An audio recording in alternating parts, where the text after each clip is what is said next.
right, it's preparing to live stream. There we go. All right, everyone. Welcome to another RWD gaming video. We have been on hiatus for a couple months now due to some technical difficulties, but I think that we are back with a fury. So I'm going to figure out why I am lagging a little bit.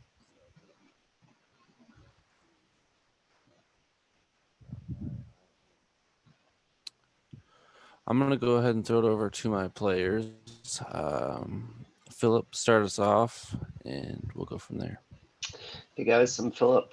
Tonight, I will be playing Renfro, who is a sign of the Hunter Ranger.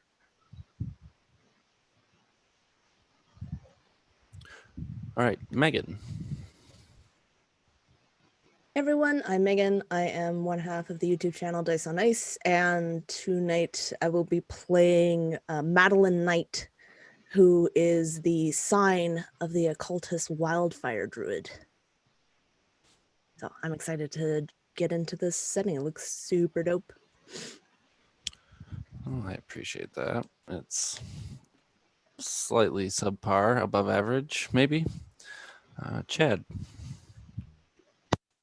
I am Chad. I'm going to play Eos. He is a Way of the Warrior paladin, conquest type. And the only thing I have to plug is Absolute Tabletop. If you haven't been there before, go check it out so you can play games with these great people and check out their channels. I believe for the first time on my channel, at least, I get the pleasure to game with this guy quite a bit. Steve.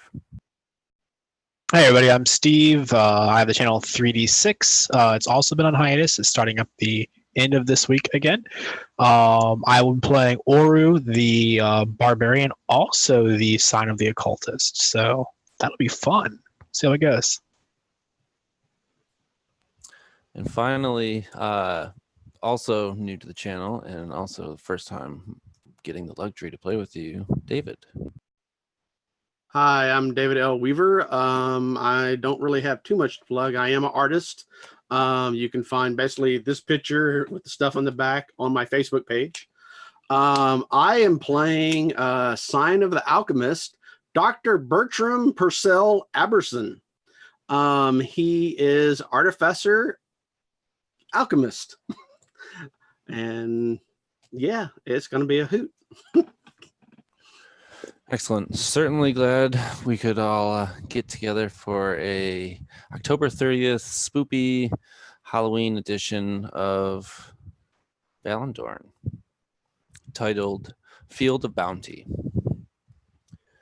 We find ourselves in the southern regions of the Vale. The autumn time is reaching its peak. The sun shines in the day, but the crisp and chilly breeze is penetrating and cuts deep to the bone. The cloudy and sometimes rainy nights are punctuated by a moon that shines like a silver coin, keeping watch over the secluded region. The crunchy leaves have a dampness that throws itself into the air, creating a smell of rot and decay despite their beauty.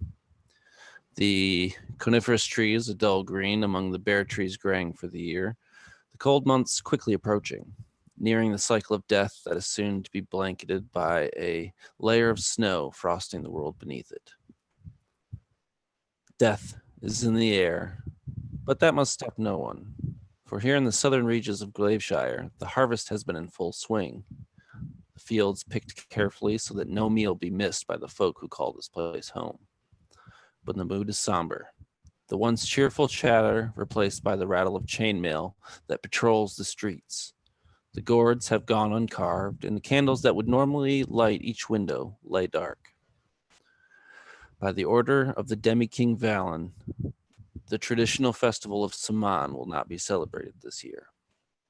Instead, a service is to be held in the Vallenhart, and all within the land must come. We approach from the sky the viewpoint of a bird looking down, and we see Glaveshire, a fairly wooded to the southern reach of the community. The northern half is kind of trimmed back and allowed for large fields to be plowed. You see that in the waning sunlight as it reaches for the horizon. The last of the field hands are coming in. The town is fairly dark outside of the church that illuminates the northeast quarter. As we kind of approach from the fields, you see a huge, massive pumpkin, easily 200-300 pounds, kind of set to the side in today's harvest. The field hands kind of brushing it with their fingers as they pass by it in a quiet appreciation for a job well done through the season. We move through town. The thatched roofs and wooden planks beginning to show signs of frost as the air is cooling fairly rapidly. Down here with the kind of overshadowing of the mountains, the cold temperatures reach fairly low rather quickly. And many people are gathering towards the illuminated church. You can see that the kind of surrounding buildings are all these wooden and thatched roof kind of constructions, whereas the church is brick and mortar, and emblazoned on the front is a large turquoise disc with a field of red and yellow stained glass behind it. You can hear the kind of din of the general populace as they kind of all enter this large cathedral-esque building. There's probably upwards of 500 people. Probably not that many.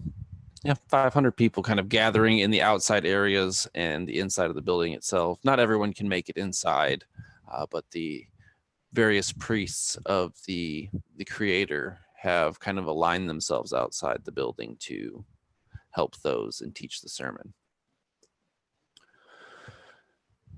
We see among the many people 5 individuals that through one happenstance or another find themselves here in the Church of the Vallenhart. We see a man peddling wares, or at least carrying a haversack of some kind full of various tools and odd devices. Dr. Bertram. The Festival of Suh-Mahn is traditional. It happens every year.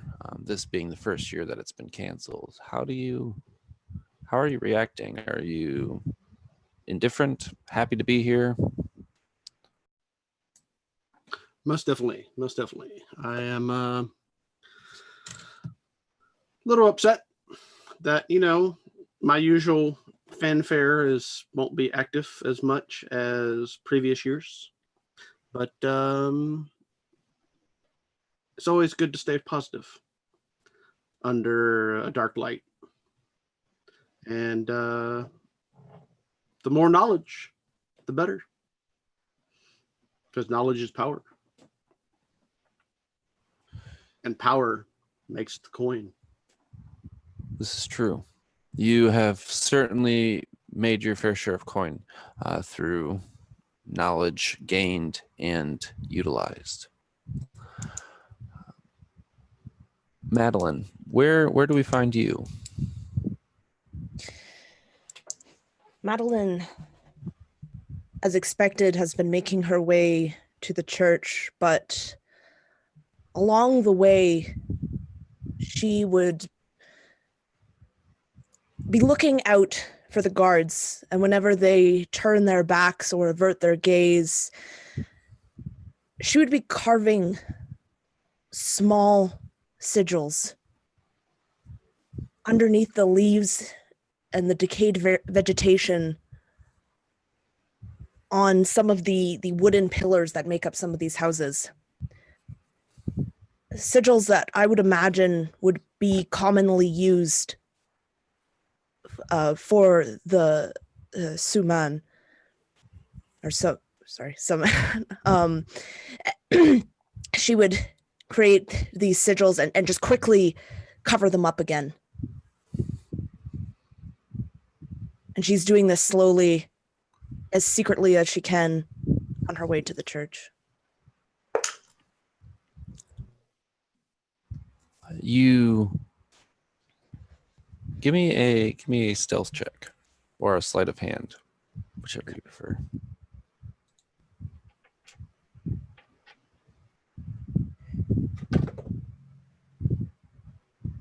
Uh, 15.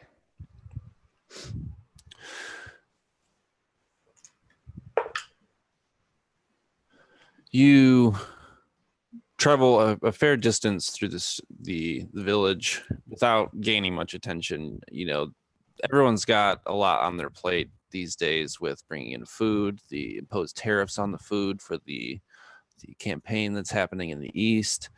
There is a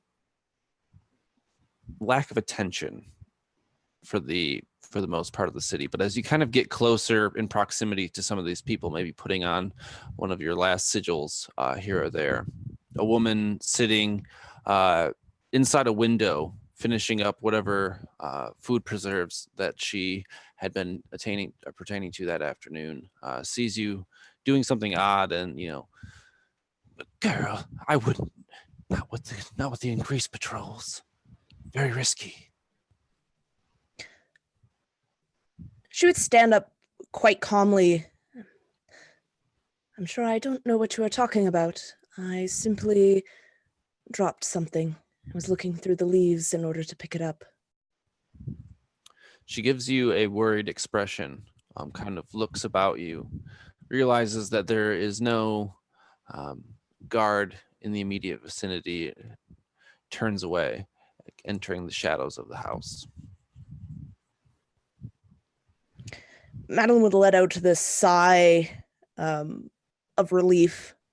Just as quickly, some of the residents have turned from allies into maybe not so quaint, more out of fear than anything.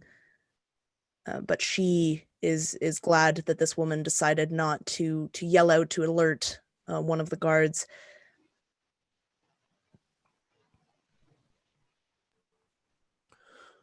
Oru, we see you meandering through the village rather.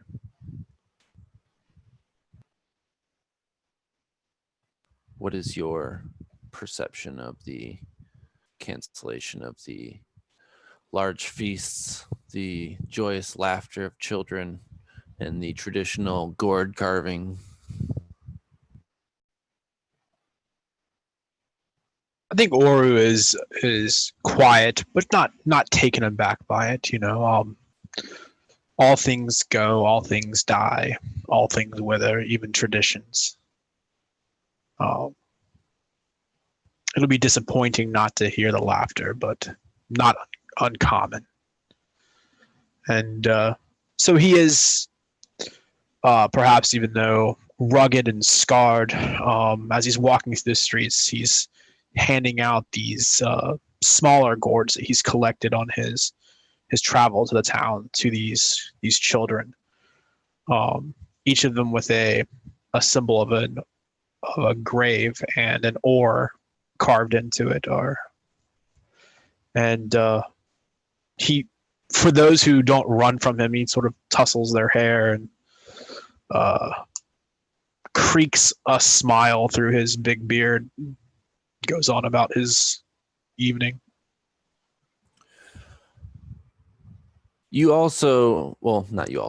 notice that more of the less well-off children seem to be a little bit more receptive of you. The dirtier ruffian types, kids that play in the fields where their parents tend to the harvest or even help themselves. They seem a little bit more downtrodden when you approach, and you hand them these gourds, and it kind of, brightens them for a moment, and it's almost as if a moment later this brightness is kind of taken away by their cautious glances for the increased patrols. They thank you and run away. The more well-off children seem to kind of just avoid you in general, keeping close to whomever they're accompanied by. Eos. Given in light of recent events, I'm trying to keep myself unseen. Obviously not stealthing, because I don't want to bring attention to myself in that manner, but definitely like keeping my cloak over me and trying to hide what I'm wearing. And I kind of stick out because I'm wider and taller than most, and definitely trying to keep my weapons hidden as well, but they're very large.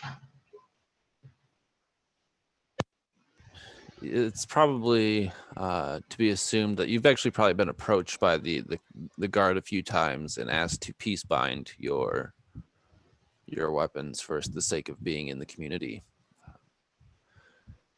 What brings you to Glaveshire? Are you native or are you traveling? Definitely traveling. I used to serve Vallen, serve the Vallenhart.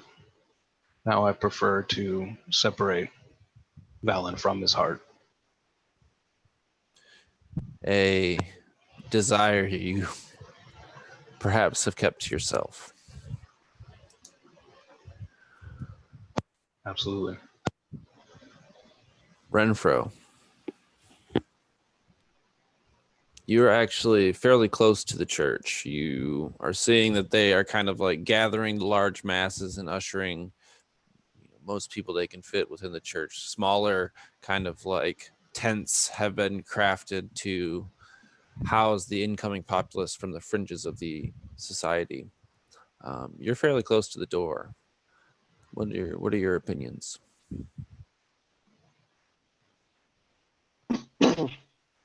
Well, I just think that they should let people celebrate how they want. This is ridiculous. I mean, they are forcing their presence on us, and frankly, I think it's for the worse.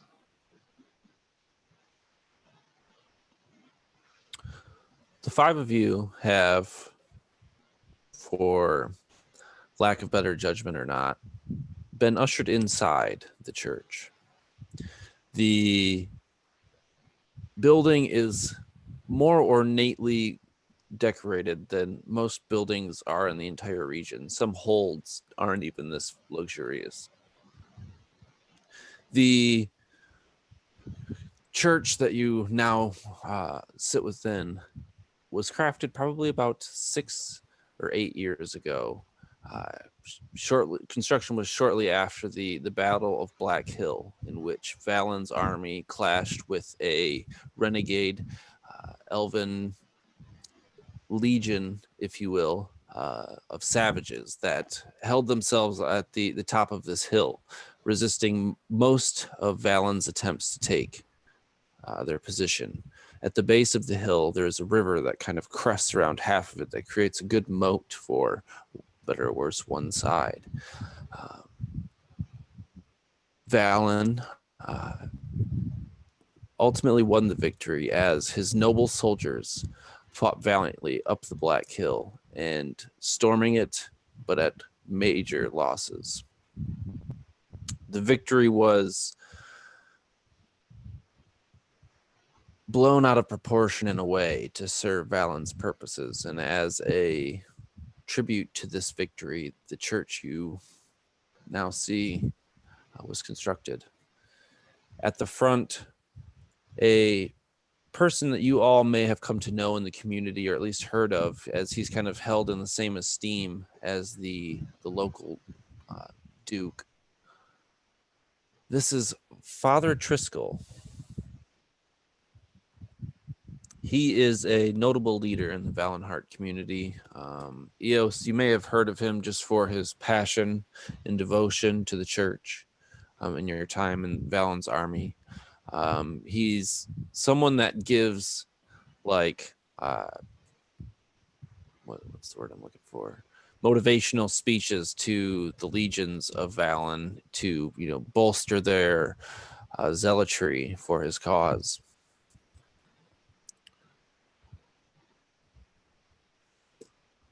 We all know the sacrifices the saints paid on the day that they stormed Black Hill.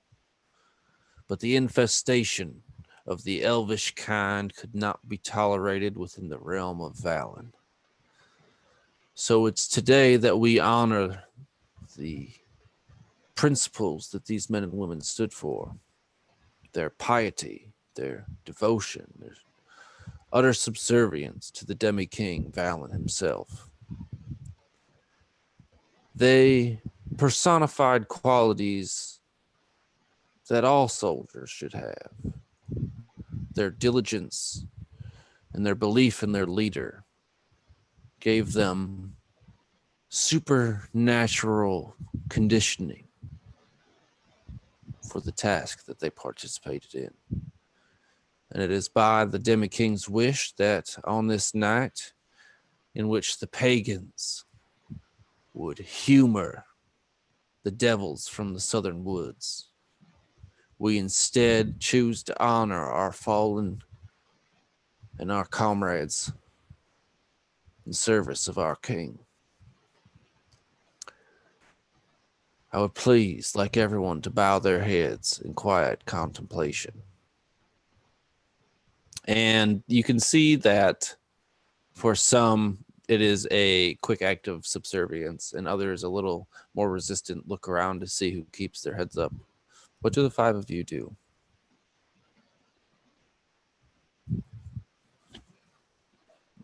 Dr. Bertram.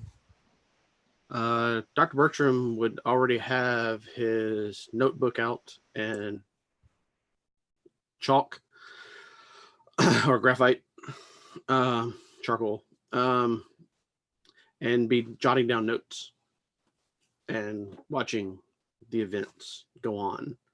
Kind of totally oblivious to exactly the whole point of bowing your heads and stuff like that. He's just wrapped up in learning the moment at hand. How close to the front would you say you are? Dr. Bertram's a big man, and likes the luxuries of life, so he moves rather slowly. So he'd probably be somewhere, I wouldn't say toward the back, but definitely close to that. Middle back. Middle back, off to the side, maybe even. He basically maneuvered to the point where he could get the best observation of everything. Okay. You notice that, like, some of the people that you are among are also kind of those who aren't the most diligent in their belief. And, some of the people around you also just kind of keep their heads up and acknowledge the service in front of them. Renfro, you looked eager. Yeah, definitely keeping my head up. Trying to look around to see who else was keeping their head up for a little bit.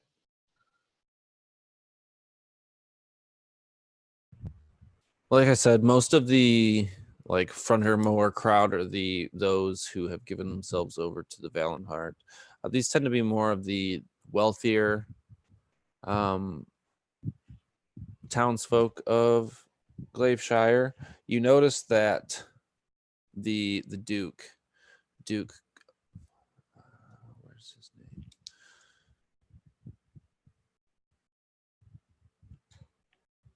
Duke Radcliffe is also among those who bow his head.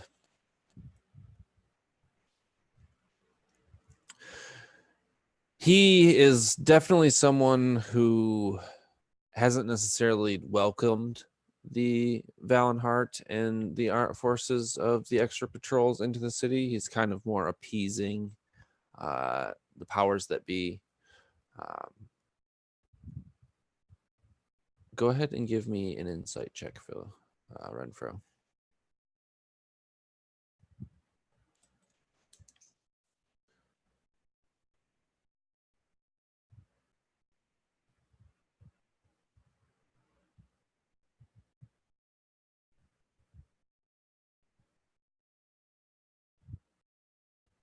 Sorry. 8.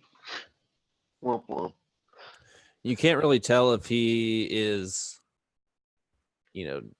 participating or putting on a show, but just your general perception of him is that you didn't expect him to subjugate himself to this.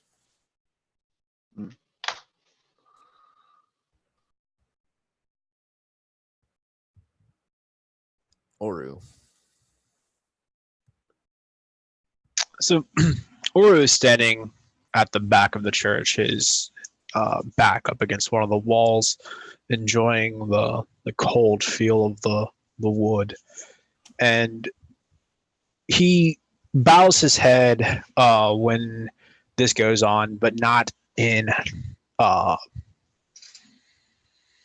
observation of the same thing that they are, but out of respect for the majority, right? And so he keeps his eyes open and is head bowed, but sort of looking around the room as he does so.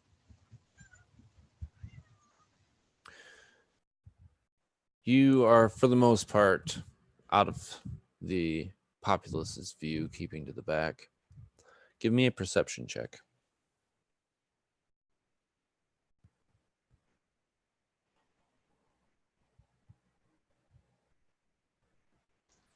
$14.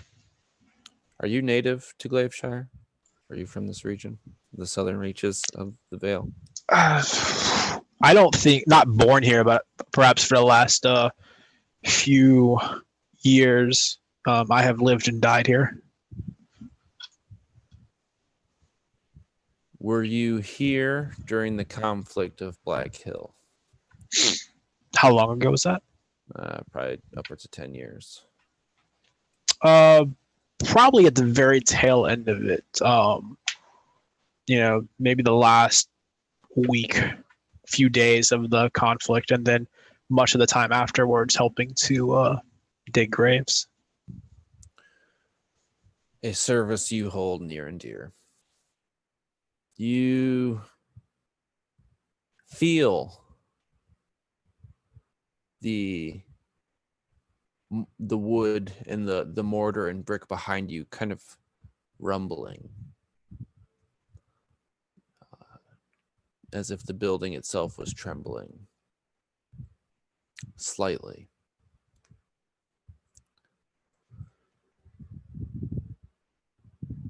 Eos, where do we see you?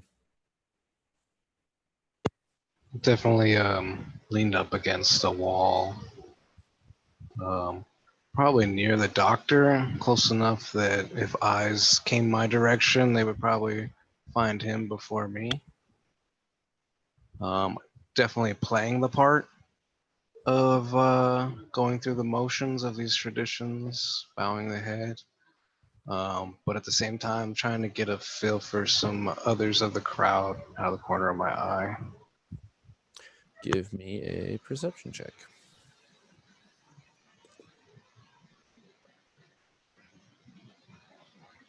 $11.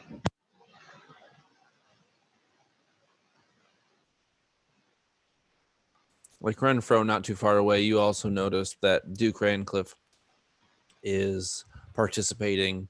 You notice that his wife, the lady of House Rancliffe, is kind of holding him really tightly about the arm.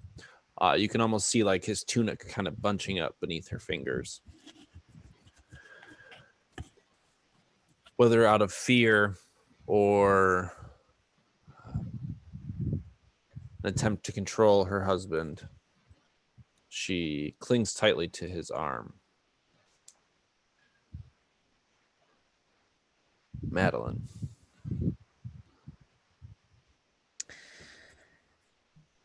Madeline does bow her head, but like so many others, she does not close her eyes. She reaches into her pocket where there is a feather, a raven feather, and a ring of wood. And she takes the feather, and the feather is quite broken along its spine because she's done this many, many times before. She takes the feather and she rings it around this ring over and over until she can feel the heat from her hands warm the wood and the feather. And she smiles to herself as if she had just heard a not quite funny, but an amusing joke.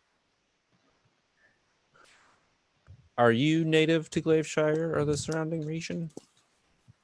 Yes, I would say that she was reborn and raised in this land.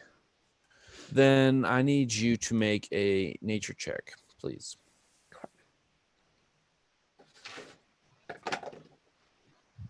It's an 8.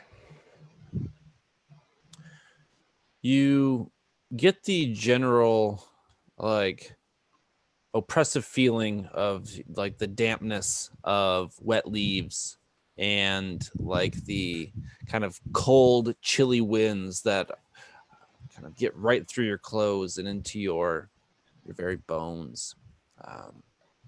It's off-putting. The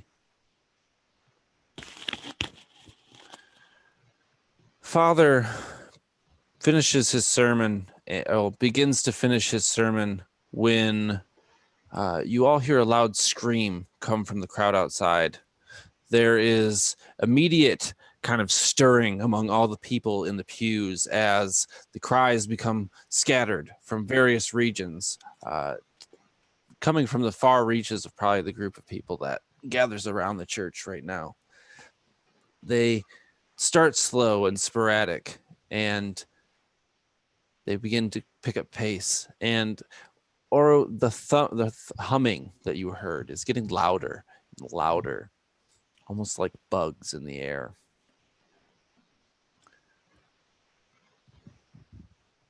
The father attempts to keep the peace within the church, and he asks to excuse himself so he may check on the folk outside. What are you all doing?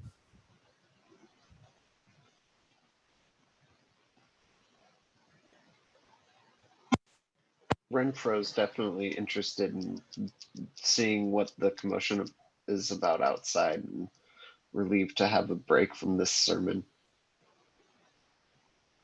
You get up to go see? Yeah. You shimmy your way down one of these pews, kind of packed with people. And as you do on your way out... Did you hear that? What was that? I'm going to go take a look. Did you hear that?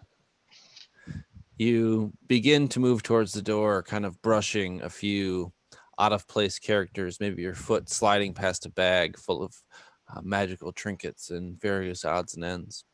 Bertram. Yes, that does sound interesting. I wonder what is going on outside. Yes, we must go investigate. We must. I got Probably should. Yes, I mean, whatever is curious must be discovered, and whatever discovery happens, then that is knowledge. Sure, whatever you say. What's in the bag? That looks fun. It is my various wares and whatnot that I sell.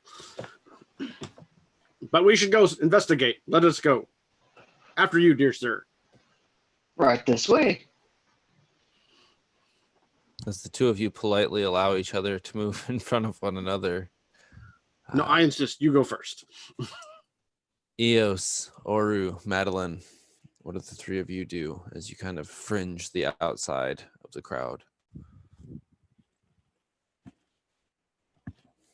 I think upon seeing Bertram and Renfrew make their way out, Madeline didn't want to be the first, but her curiosity has been piqued. And I think she would come up beside Renfrew and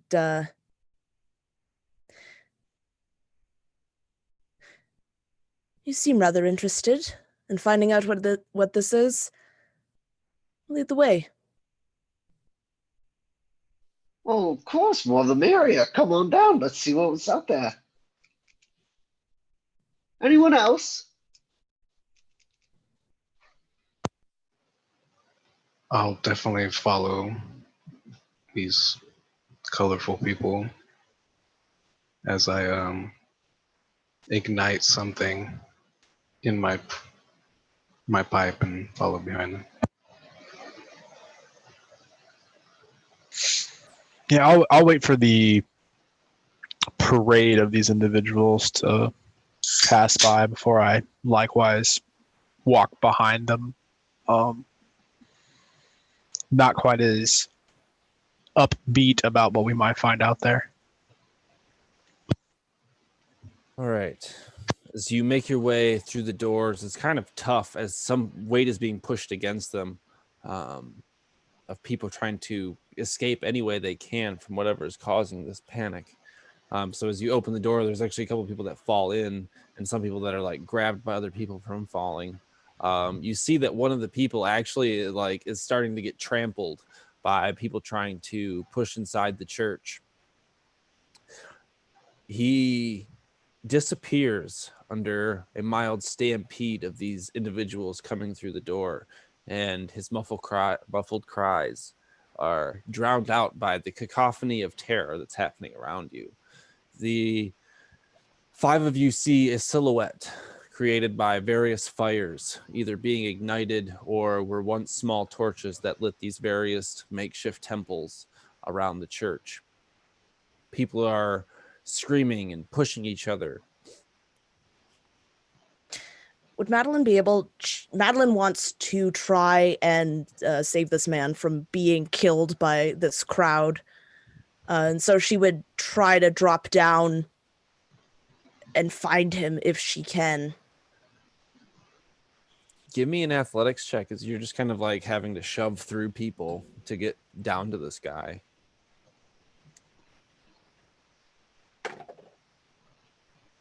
All right. That's a 12. This wave is just absolutely like concussive as you're getting bumped into now, and like out of fear of yourself getting pulled into the rush, you have to abandon your search for this guy. You think you may have seen him, but he just disappears in front of you. The scene is utter chaos as torches or smaller fires kind of connect with the linen of the tents or begin to touch the edges of these wooden and thatch buildings. I need everyone to roll initiative.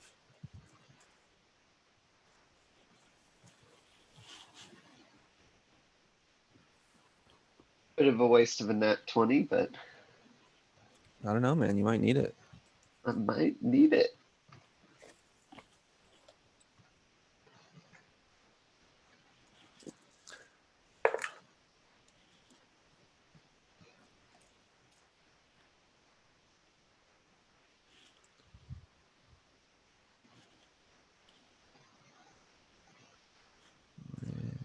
Ranfro,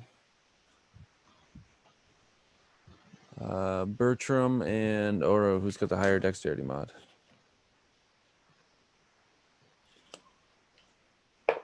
Probably not me. Mine is 0. Mine's a 2. All right. We will go Renfro, Oro, Bertram, Madeline, Eos.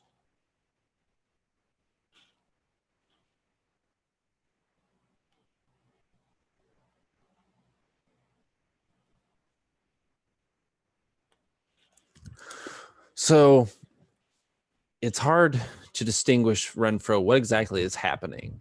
You see shadows, the light kind of cascading out the door that you can see only illuminates about the 20 feet in front of the building, which is just a blur of terrified faces and people trying to escape from this,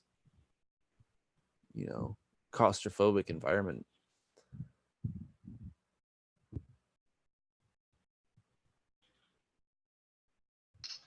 Okay, well, I want to try to squeeze my way through this stampede to get outside, or at least get a clear view of what is outside. You are kind of like up on steps, so it would be possible for you to kind of get like a height advantage if you climbed on a railing, some of these like very ornate stone railings. It would be dangerous given that there's people kind of rushing by. Squeezing through to get farther out would definitely require an athletics check to kind of push your way through people that are causing the terrain to kind of shift around you. Okay. Yeah, I will try to climb up to get a better viewpoint. Give me an acrobatics check. Whew. Rolled 2, so 6. You kind of grab a hold and hoist yourself up about to the waist. And as you're about to swing your leg over to prop yourself up, someone just shoves you. And you kind of tumble face first to the other side. You fall and get a mouthful of dirt. Give me a athletics or acrobatics check as you take 3 points of bludgeoning damage from falling into the crowd. You are muted. Okay, and I rolled a 22. Alt A is the quick action key. Yeah, I pressed Alt-A, but maybe I muted myself. I had the screen off while I was looking at my character sheet. You are quick to react, kind of like in one motion hitting the ground and throwing yourself back up amongst the people that have kind of evacuated this corner in search of a much safer cage to die in. You have some movement to force your way into a crowd. Yeah, that's what I'll do. Get up, kind of dust myself off, look around, see if anyone saw that. And thankfully, like I said, some of the people have kind of dispersed here, allowing you to move a little bit more freely just because there is nowhere to go other than away from where you are now. Cool. The humming that you were hearing earlier, Oro, has only gotten louder as you all see these tiny little creatures flying and picking into people. You see as swarms of them land on someone, there's an evisceration of blood that almost erupts from them, and people fall to the ground or picked up in huge clumps. Everyone natives of this region make a nature check with advantage, or people that have been here for 10 years. It's a 17. It's also a 17. You both almost know instinctually what these things are: the faefolk of the woods, the sprites that usually travel in no more than packs of 2 or 3, nothing that would be bold enough to attack a population this size out in the open. These creatures are small and humanoid with large dragonfly-esque wings, where you might assume them be cute for their small size. Their faces are basically a Pac-Man mouth of teeth with small black, almost opalescent eyes, very insectoid and reflective. These creatures tear into their prey with a vicious and vigorous brutality. You see these fairies pick their victims apart, leaving spots of them torn down to the bone. I need everyone to make a dexterity saving throw. Add +3 to everyone within 10 feet of me. Which would be everyone except Renfro. Nat 20.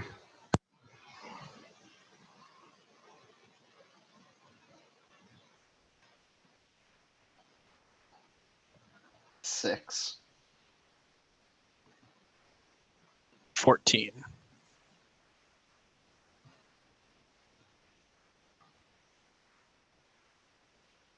These creatures, they swarm all of you. Eos, you manage to bat them away as they come close to you. Some reminiscent soldier-esque skill of attacking these creatures on sight.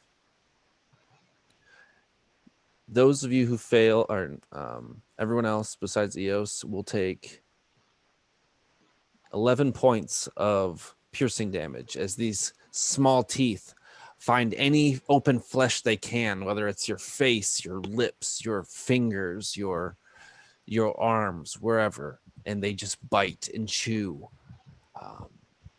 Their teeth kind of passing through whatever material that comes in between them with no concern.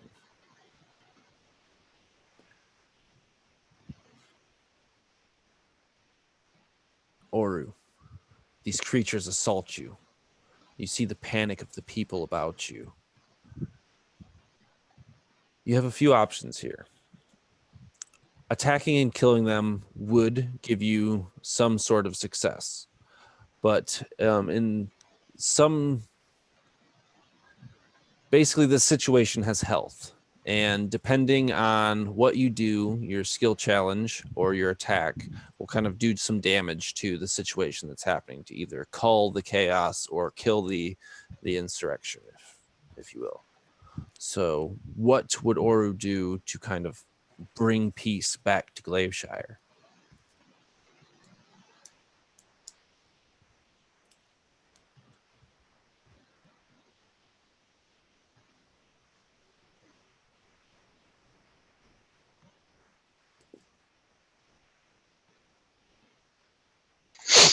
So, I don't think it's the first time that Oru has encountered these things. Perhaps not in this quantity before, but so he reaches down to his hip and he pulls off this small chain that has the skull of some small animal attached to it, and he begins to whip it in a small circle, and it produces this haunting, eerie sort of that sound of wind being pushed through dead trees, that sound you hear right when you're about to fall asleep, that all of a sudden chills you and forces you into that fight or flight moment. And that sound just whips out from this, and all of the creatures within 60 feet of me can make a will save. Oh, all of the hostile creatures.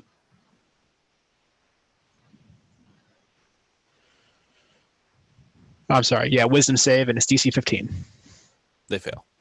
Okay. So all of the hostile creatures within 60 feet of me are now frightened of me and must move away from my vicinity as quickly as possible. So I imagine that would clear out a 60-foot swath. You've basically lit the citronella candle of anti-fairy folk. Yeah. they begin to disperse in a fairly wide berth around you. You see some of the people kind of by you nearing closer, staying out of the way of the spinning of your chime, but in an attempt to save themselves from this threat. Thankfully, kind of protecting the door of the Vallenhart church. Would you like to move, or? So I will sort of walk towards maybe a large mass of these fairies. Perhaps one of them has struck down a citizen and are now shredding him or her on the ground, and I'll move in that direction, sort of forcing these fae away from the church. And you move towards this man who's kind of screaming and writhing in pain, his shrieks barely audible over the various accompanying shrieks of pain. One of the guys next to you kind of grabs onto you and he's like, no, don't leave. Kind of not like restraining you, but holding lightly to you to maintain proximity. Is there anything else you'd like to do? So I suppose as I approach this individual who's been ripped apart, with a quick assessment, looking at him, if I don't think that he is mendable with either like bandages or the most basic of medicine, like i.e. if this guy's really hurt, then I will purposely step onto his throat and sort of end that suffering that he's going through. You look beneath you, and the man you see is actually like mid throes of shock, as his body has been rapidly cannibalized by these creatures. Portions of him exposing tissues and bone, likely to die of infection, if not his wounds tonight. And so with a mouthed prayer and a practiced step, I just crush his windpipe and step with my large frame until I can hear that sort of a neck. The man's gaze fogs over, and his head lolls to one side effortlessly. Bertram. Bertram is quite irritated of the nasty little thing that is on his arm and biting the crap out of him. He's like, I have something for you. And he reaches in his bag and pulls out this rather weird looking leather bound stick. On the end of it, it's a round circular copper-like loop with wire mesh going crisscross through it. And he kind of swings it and says, activate, and hits the creature as it electrifies it with shocking grasp. That is a attack roll or a saving throw? Let's see here. On a hit, so I guess attack roll then. Yes. Natural 20. Oh, absolutely. Okay. So Does 1d8. So is that doubled? Yeah, double your dice, add a modifier.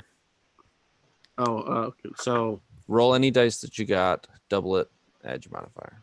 Okay. And my modifier is Artificers, I believe, is intelligence. Oh, is it intelligence? Okay. My mouse is not I working. believe so. I've never played one. Oh, plus okay, attack bonus. All right, so okay, so you add the attack bonus. Yeah, you hit. Okay. So your modifier would be just your intelligence modifier. Oh, intelligence. Okay, gotcha. Intelligence is +4. Okay, so 5, 12, 16. You make a few swipes back and forth, and a smell of like a common day bug zapper, the quick kind of flash of ozone into the air, and followed by a charcoal or burnt hair smell as a few of these things just and fall to the ground, getting crushed by the people around you. See, technology is wonderful. Is there anything else you'd like to do? Move or anything? Yeah, I'm gonna kind of be doing that and saying that as I move forward. Almost as in like, look at the awe of technology, and as I hit and kill these little critters. So, Eos, the man who you witnessed kind of banter with the guy who fell over the railing a few moments ago, is kind of swatting these creatures out of the sky. You see him kind of leaving your perimeter. What do you do?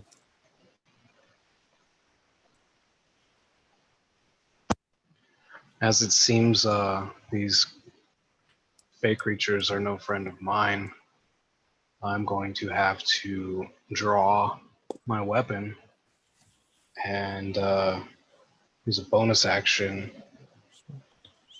to cast magic weapon upon it. And then how the closest one to me is 60 feet away because of this fear that was ensued, right? I'm sorry, one more time.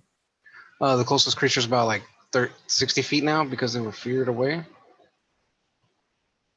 Correct. It'd probably be closer to like the sides would be about 40 or 30 feet away because his ring is moving into the crowd. If they're 30, I could move and attack. If they're not, then I would have to move and then dash. So in order to get to something you can attack, I would need an acrobatics roll as you kind of jump over the railings of the staircase that you find yourself on. Could I use my go athletics instead? Sure. What do you want? Okay. Natural 20, so 27. 2 in a row. I like that. Whereas Renfro went face first, you, with some agility and poise, throw yourself over and land on your feet not far from where he's standing. Your boots kind of sink into the mud as the chill hasn't taken place into the soil yet. I will strike then with a greatsword. You move forward into the closest kind of swarm of them. Give me an attack. Let's see if I want to use any fun stuff. No, let's go with 17. 17 will hit. All right, let's see here.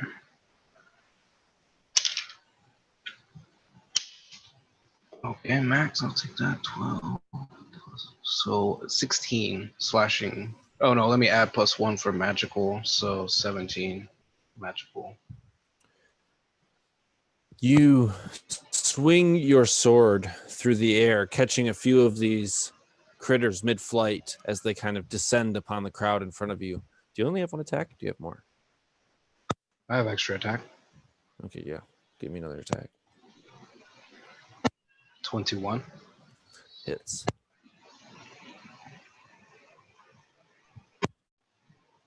Uh, 13 more magical damage. More of these creatures as they predictably land from above the cloud above you, kind of writhing in a living smoke of these humming dragonfly wings. They come down thinking an opportune moment to strike, and you slash through them, cutting them to pieces. Madeline, I skipped you on accident. No worries. Madeline takes this ring, this feather surrounded ring, and she holds it in her hand, and she sees the wood slowly begin to smoke and smolder, and you see these sparks starting to form in these embers, and she quickly throws up this ring, and she wants to cast a wall of fire, but as a ring, which it allows her to do, and she wants to. Yeah. If you would allow it, like, she was, I don't want to hit any of the citizens, so I was hoping that if they would be far enough away that she could hit some of them without injuring anyone. So the crowd is kind of moving chaotically. So this is a save roll on my part. Yes. Okay, I'm gonna roll for some of the townsfolk, but they'll have advantage because you're attempting to not hit them. Okay.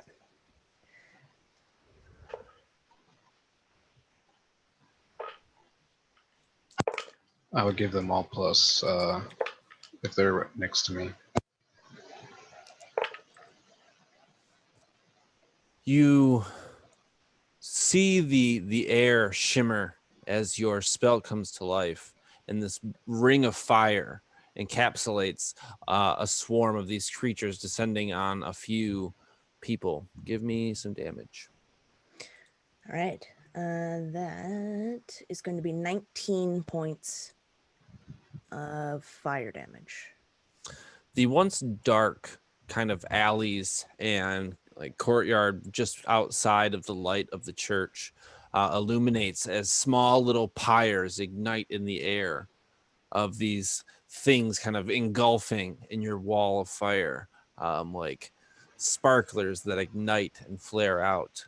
But you see that this fire is a little bit harder to maintain in the chaos of the people, and the licks that kind of come off as the fire expands and contracts to your magic will, they do make contact with some of the people, and some cries and hair or clothing is set alight, but they move into the crowd too quickly to help, really. Is there anything else you'd like to do?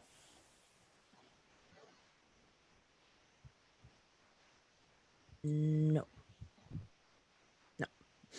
Renfro, you spit out the dirt from your mouth, and you see Eos slashing through these creatures that are descending upon the public. What do you do? Can I see was it Dr. Bertram who made everything afraid of him? Or no, it was Oru. That was Oru, yeah. Okay, can I see the like kind of clearing of creatures that Oru did? Give me a perception check. Okay, there we go.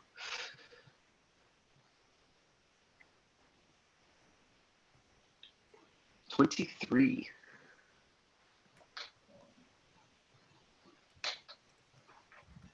You see kind of the orb almost manifesting as these creatures will not fly within a certain radius of Oru as he swings his charm. Yeah, I want to try to get to that area. And is it like difficult terrain, or can I just move there? It's definitely difficult terrain because as more people are starting to notice Oru being able to keep these things away, the more people are moving closer to him and attempting to kind of save themselves. So if you'd like to move, it would be at half speed. Okay, that'll be fine. I will try to pick some off with my bow first. Okay, give me an attack roll. Okay, as a bonus action first, I will cast. Never mind. Sorry, I'm not going to cast anything. Okay, first attack, 19. 19 hits. and that is for 6 damage. And then I'll use my extra attack to try to pick away at them again. 13. 13 will not hit. Ooh. There's a And lot then- of them, but they're small and they're agile. Yeah, so my arrow just sails right through. And then I will make my way towards Oru's protective orb. Oru, you have moved into town quite a bit, and you see these fairies descending on the people. I need everyone to roll. Actually, I need Renfro, Oru, and Madeline. Are you still on the steps? Yeah, Madeline hasn't really moved. Give me perception checks.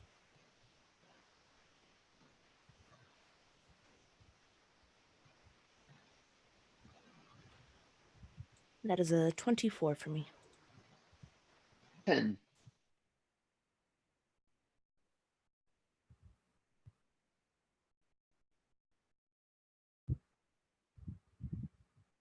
You see on the hill across from you, Madeline, where the prized pumpkin is growing and sits on the ground.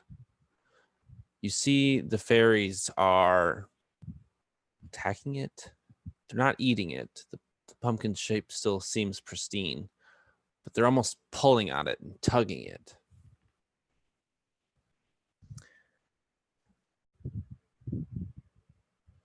Eos and Bertram, can I get perception checks from you?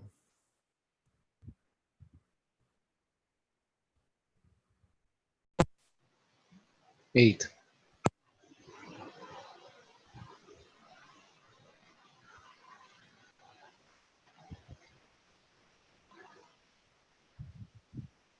$17.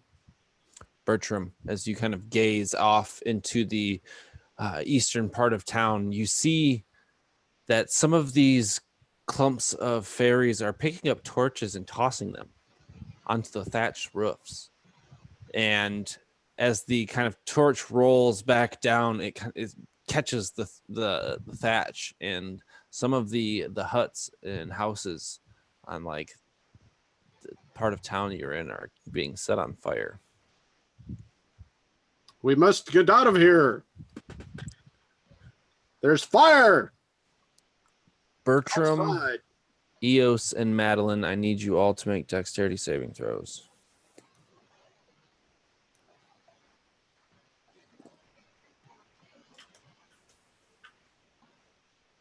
Nine. 6.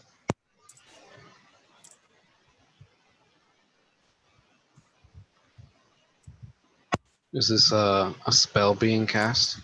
It is not. It is the descension or the descending of the fairy folk upon you. Bertram, what did you get? What were we supposed to roll? Sorry. Dexterity saving throw. Oh. Are they adjacent to me when they're doing it? Yes. I'm gonna take advantage then. Okay. Oh. To get the advantage. Modified 20. I think it's just Eos and Is it just mine. Eos? Yeah, I get it. Sorry, I'm Okay. a mage slayer. I know you casted something earlier that you said everybody around you. So, okay. I have a Yeah. aura. As long If as you're you- within 10 feet of me, you'll get my charisma modifier to your saves. Oh, and what's that? Yeah, I don't think you're within 10 feet of me right now, though. Oh, I'm not. Okay, I didn't know how far apart we were. So I rolled a whole 3.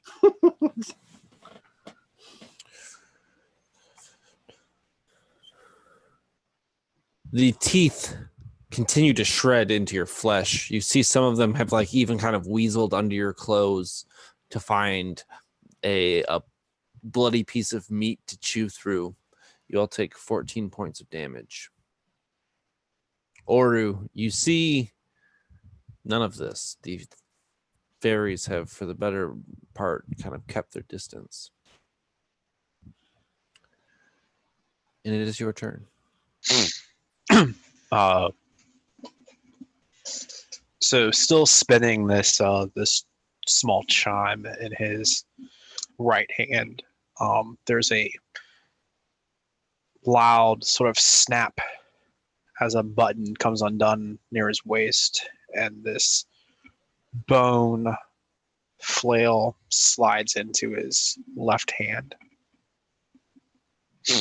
And he's holding it, waiting for that one fey creature that manages to make it through this aura of fear. But in a sort of bellowing roar, he calls out, "Get to me, you fools! Come closer. Let death protect you." Which probably isn't the most comforting thing. But nonetheless, those who have gotten within the area of effect of this, are not being destroyed. So he'll continue to move, and hopefully the people who now find themselves on the tail end of this sphere, as they realize they're not, being protected, sort of fall back in. But with the size of it, his plan is to gather as many of the town folk into that aura as possible. So I need first thing, you see that some of the fairies that are kind of being starved as they're forced to the top of the swarm are getting a little bit more bold, traveling a little bit farther a little bit closer to you. Not upon you by any means, but 60 feet is a little bit more of an estimate at this point. The people behind you definitely kind of notice that they're being left behind, as like someone who thinks they're safe and kind of stops moving is quickly pulled to the ground or into the clutches of the faefolk that swarm the town. I also need a persuasion roll from you.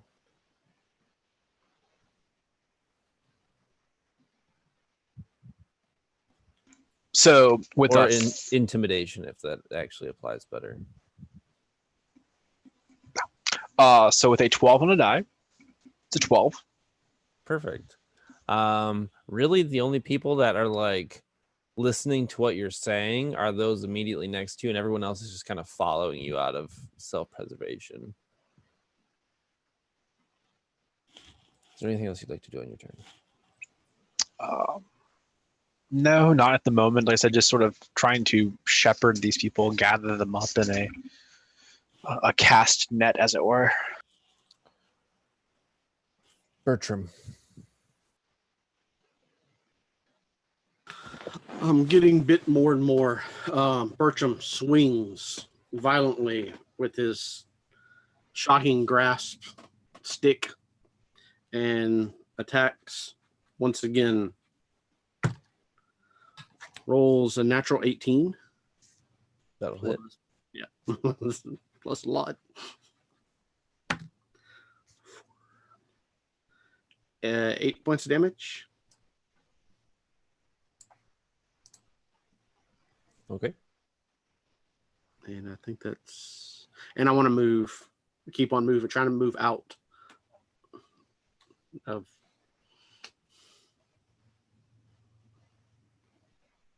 Yeah. Oh, wait.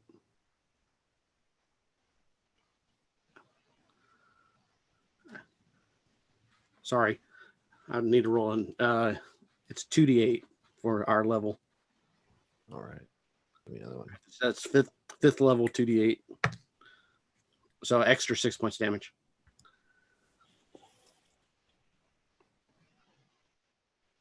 Okay. Is there anything else you'd like to do? Excellent. You move through the... are you moving towards the buildings that were on fire, or keeping up with, or... You are muted. Sorry. I said, are we out of the main building by now? Yeah, you kind of made your way into like the city square in front of the church. I guess kind of look around, see what everybody else is doing. You see Eos slaying fairy folk as they approach him. You see Renfro and Oru moving with the large cluster of people. And you see behind you on the steps, Madeline. Okay. And we're all pretty much equally swarmed as well. The three of you outside of this kind of aura of fear, seem about as evenly attacked as everyone else, maybe less than a little bit. Okay. I'm just gonna kind of move with everybody else, so kind of keeping up with pace. So and yeah, swinging. Madeline, you stand atop the staircase. A large portion of the people trying to force the door to the church shut. You see people's hands and fingers getting pinched. One man you see even kind of like throws his body into the door, and you hear the crunch of bone as someone whose hand who wasn't quite inside is kind of decimated between the oak and iron bindings. What would you like to do? You would see Madeline step forward a little bit, and she would raise both of her hands, and her sleeves would fall below to her elbows, and you would see one hand and one arm are filled with these black, like spidery veins that seem to pulsate through underneath her skin. And from this hand comes this light. This light gets brighter and brighter, and the people around it can almost feel this heat. And these, I'm going to 5 rays of fire, shooting fire, spit out at 5 different of these fey creatures. Is that an attack roll or a...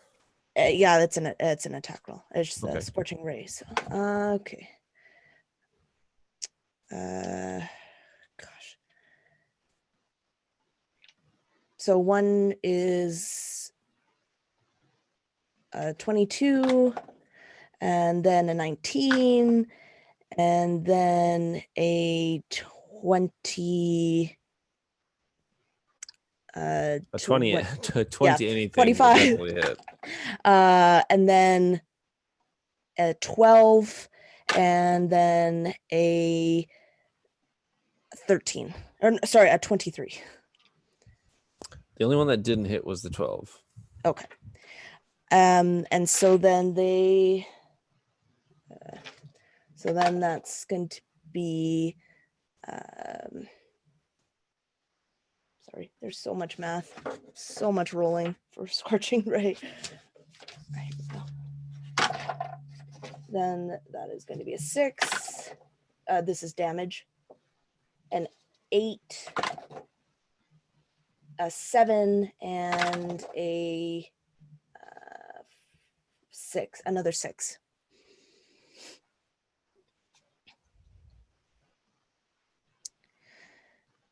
Okay. Is there anything else you'd like to do?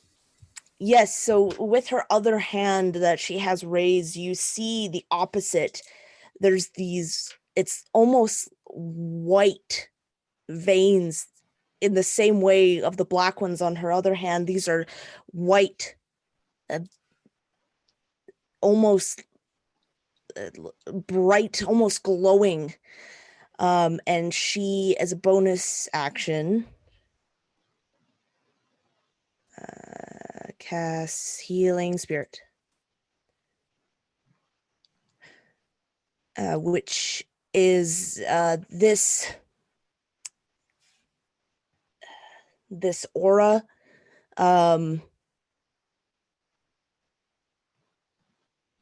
that whenever a creature, whenever you are a creature, you can see moves in there, they gain 1d6 hit points.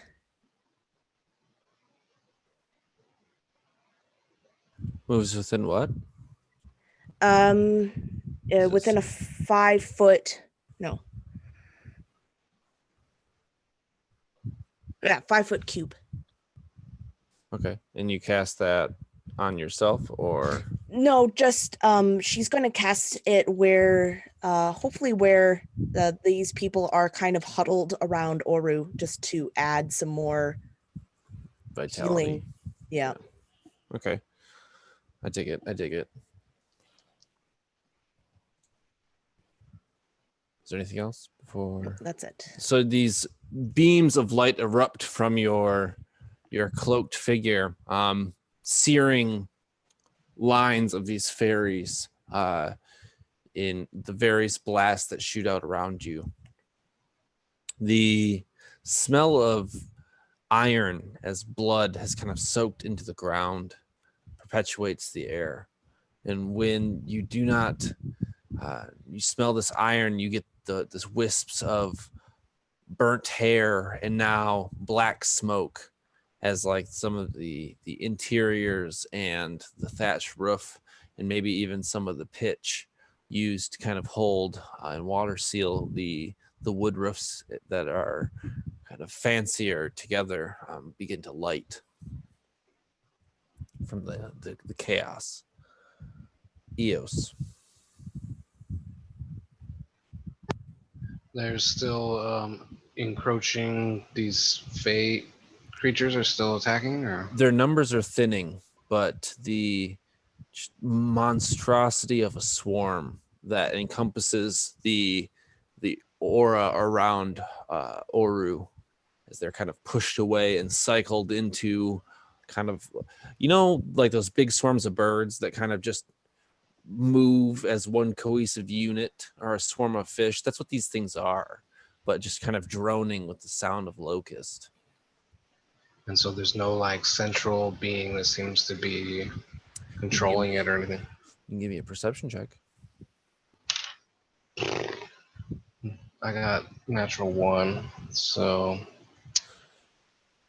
You're kind of enclosed on one side. You're not like backed against the church, but you've only made it so far into the village square here.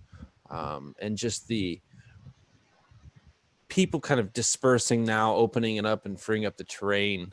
It's kind of clouding your vision of the farther reaches away from you. It's just hard to tell. I'd like to position myself in a way, if I can, to try to get towards people, to try to help them. But if that's gonna like draw an opportunity of attack or something like that, then I would just stand They're and not fight. really like.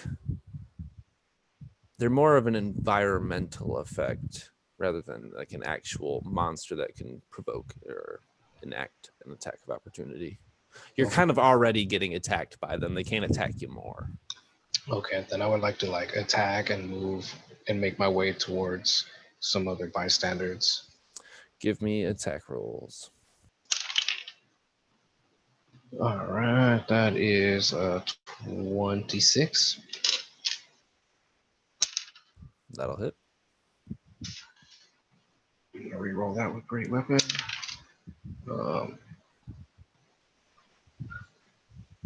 12 magical for the first damage. Extra attack. That's a failure.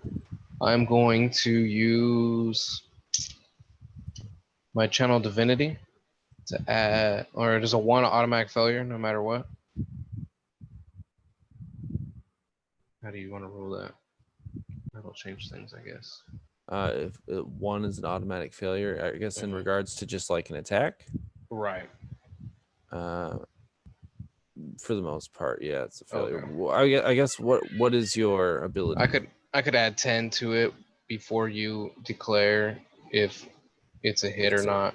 Obviously, a 1 is a miss, but I could add 10 Right. to it. I would let you use that.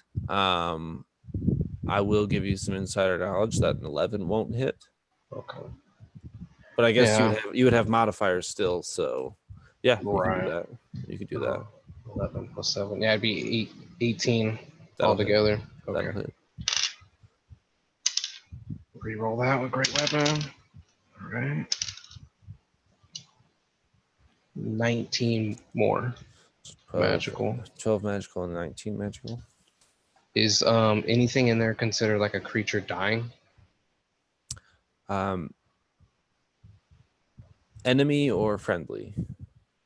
It's if I have whatchamacallit, great weapon master, so if I can get a bonus attack after a crit or a kill. Kill, no. Okay. And I did not crit. So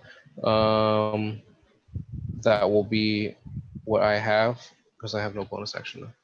Okay. You swing and you decimate into these ranks of the fairies, your weapon singing as the energy kind of whistles around it from your spell. Among this whistle, you hear the whistling of the charm swinging from Oru's hand. From behind that, you hear the crackle and rumble of the buildings on fire. And Madeline, is Wall of Fire concentration?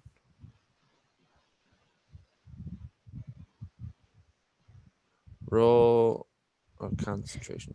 Yes, but it would have dissipated as soon as I cast Your other spell. yes, the healing Okay. Well, spirit. roll me. It's if I start my turn, right? So roll roll damage dice because they started their turn inside the fire. At least some of them. Okay. Okay. It's a whole lot of damage. 22. Excellent. Among the crackle and rumble of fire is the squeals and singeing cries of these small fairy creatures as they ignite like firecrackers or sparklers, or even the candles that would illuminate the windows of the village of Glaveshire. In the distance, the humming is kind of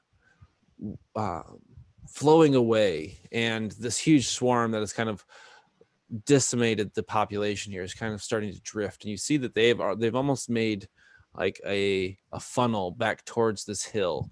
And where, Madeline, you've seen, okay, noted.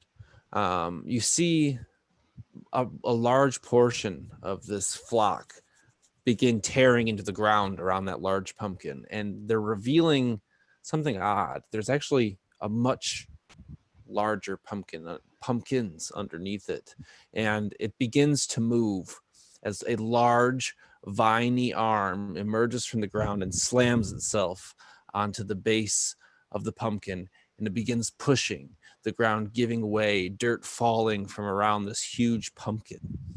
Multiple pumpkins grow from it. They seem like tumorous growths along the orange rind of this large gourd.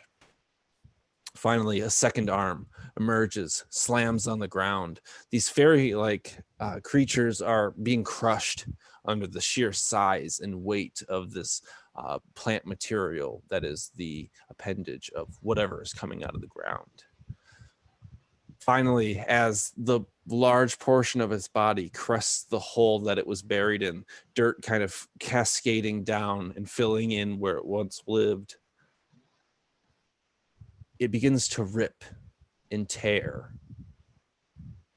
It's not like a pumpkin would break or crack when dropped. This seems to stretch almost like skin and begin to rip in a fibrous and stringy band across the front.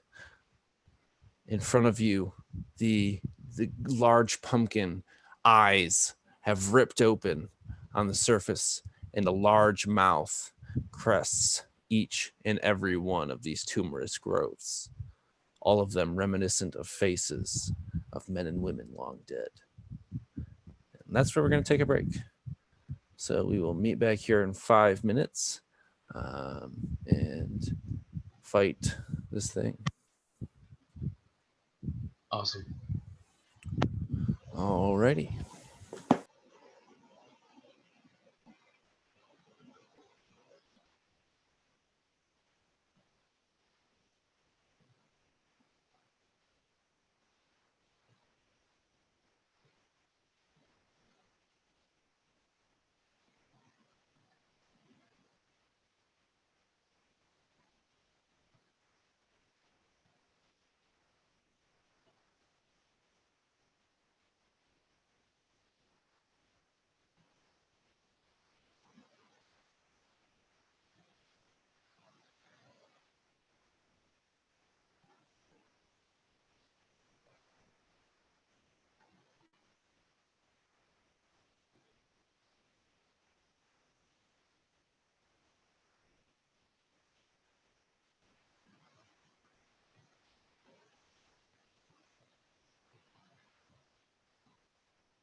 All right, give everyone a minute to get back.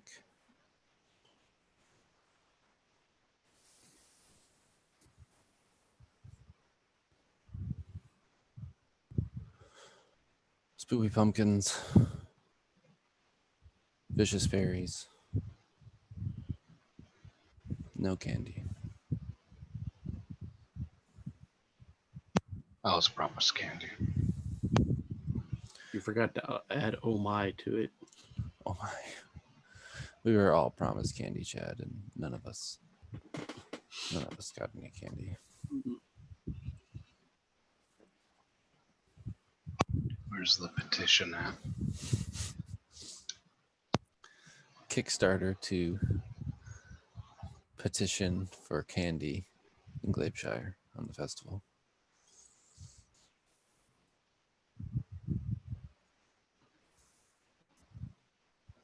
Demand a recount. I don't know if you'd want candy. It might be. It's candy. the point. It's the point.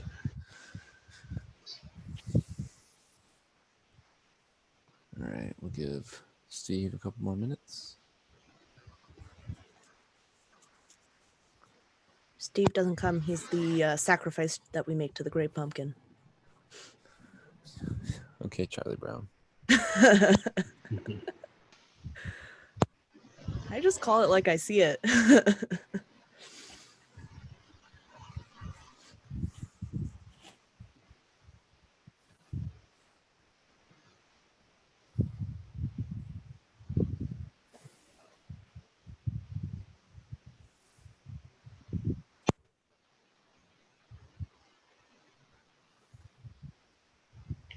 Everything's already burning here. You're gonna light everything on fire in the game too? Well, to be fair, it's wet and cold where I'm at. We're supposed to What- get snow tomorrow. So What are these things? Wet, cold, snow? myths and legend, long Yeah. forgotten.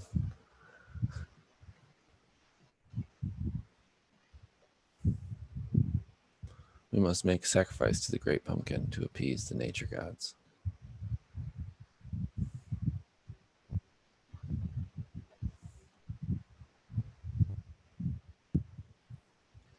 What shall be the sacrifice?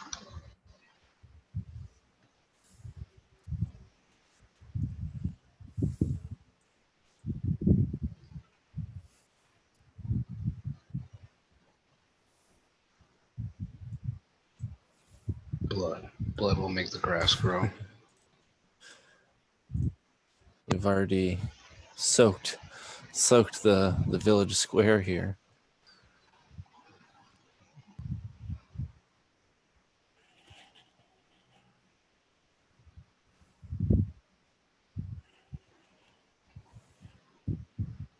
Hey, there he is.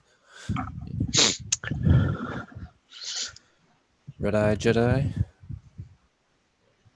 All right. So before you, this lurking or hulking behemoth of gourd and vine has emerged from the ground on the hill adjacent to the town square here, where the once prized gourd had grown. Around it, these fairies swarm in some weird attraction, but also fear as they are destroyed at its swinging limbs, by its swinging limbs. We're at the top of the round with Renfro. This thing is roughly 40 feet away from you.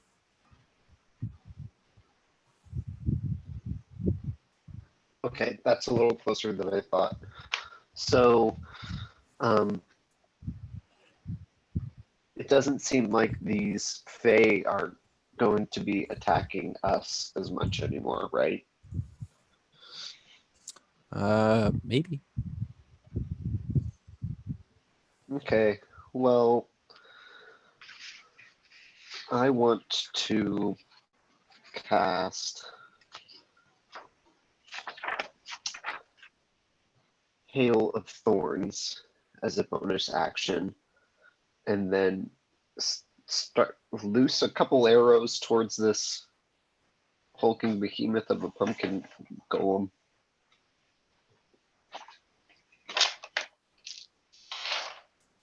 Is that a save on my part or attack roll on yours?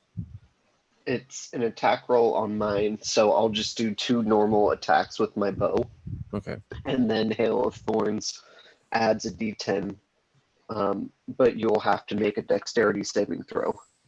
Okay. So for my first attack, it is a 16. A 16 will miss.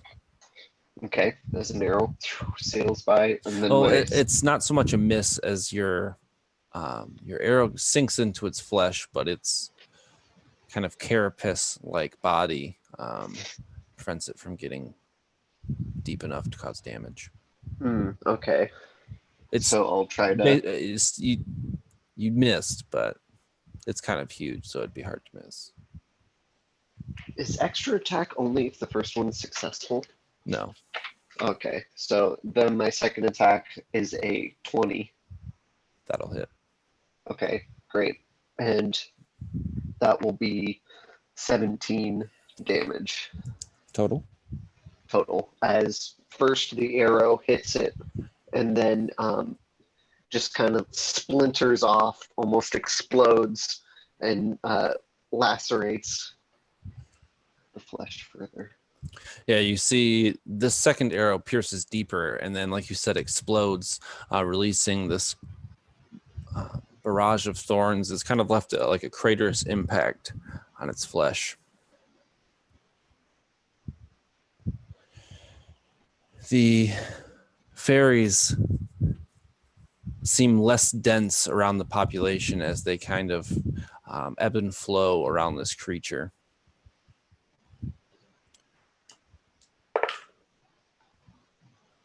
They begin to tear into its flesh, eating at its uncharacteristic eyeballs that kind of coat the exterior of its body, tearing into it.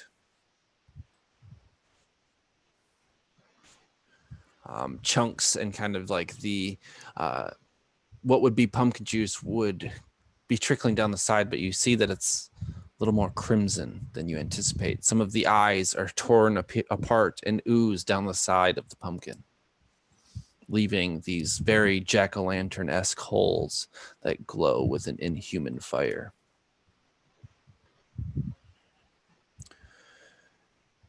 The creature moves, smashing any denizens of the town in its wake. And as its mouth begins to fully rip open, a huge and bellowing roar erupts from the creature and spewing forth sharp and dagger-like seeds. I need a dexterity savings throw from Oro, Renfrew, and Bertram.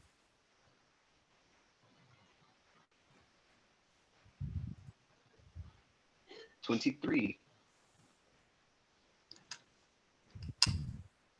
This is gonna hurt. Natural one.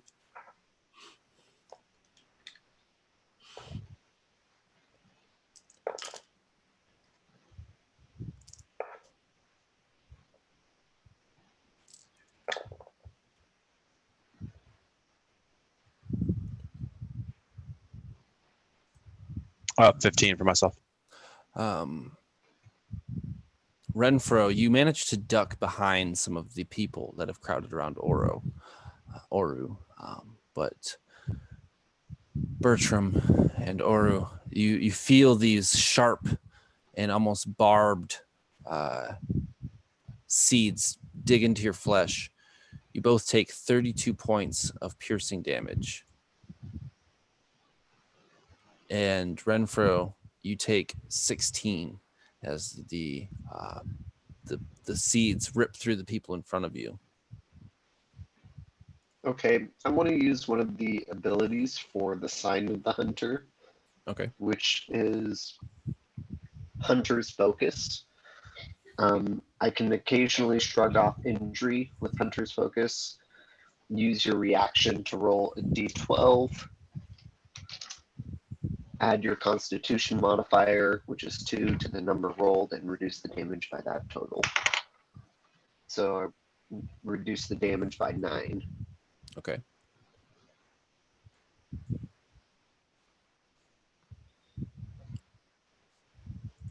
He moves forward, entering this ring of people that have surrounded you, Oru. It is your turn.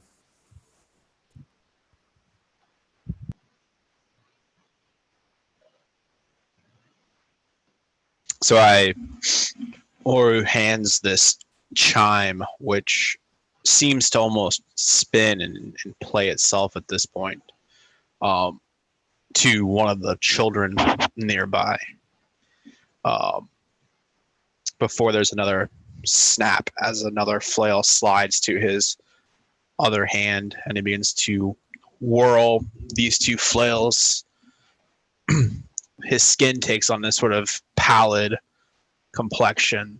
He gives off this odor of grave dirt and river bog as he roars and goes screaming towards this monster, attempting to beat it back to death. So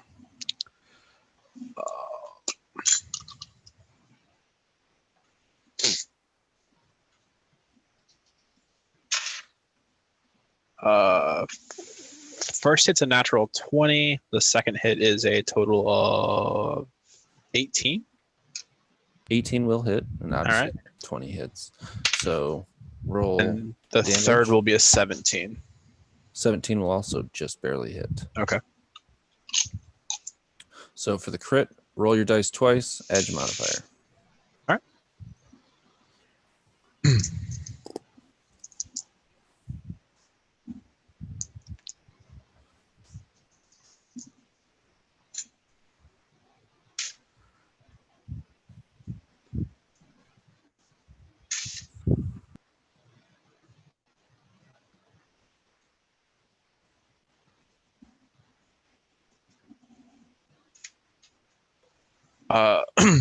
So on the first hit, it's going to be 32 points of damage, with 16 of that being what's what I'm looking for? Divine. My brain just blinked. Radiant. Radiant damage. I don't know if that matters. And then the other two hits. One will be 5 points, and one will be 8 points. So 32, 5, and 8. Or 8 and... Mhm. Yeah, 32, 5, and 8. So Okay. 45 points of damage.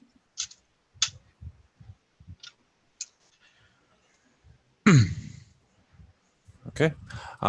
You swing your flails back and forth, and you smash into the riny outside of this creature. Just inconsequentially, these fairies are getting in the way and smash to his body as well. You leave deep gashes into his flesh. The creature kind of rings hollowly from the now empty sockets of its eyes, or where its mouth is now ripping open in various other locations. Is there anything else you'd like to do?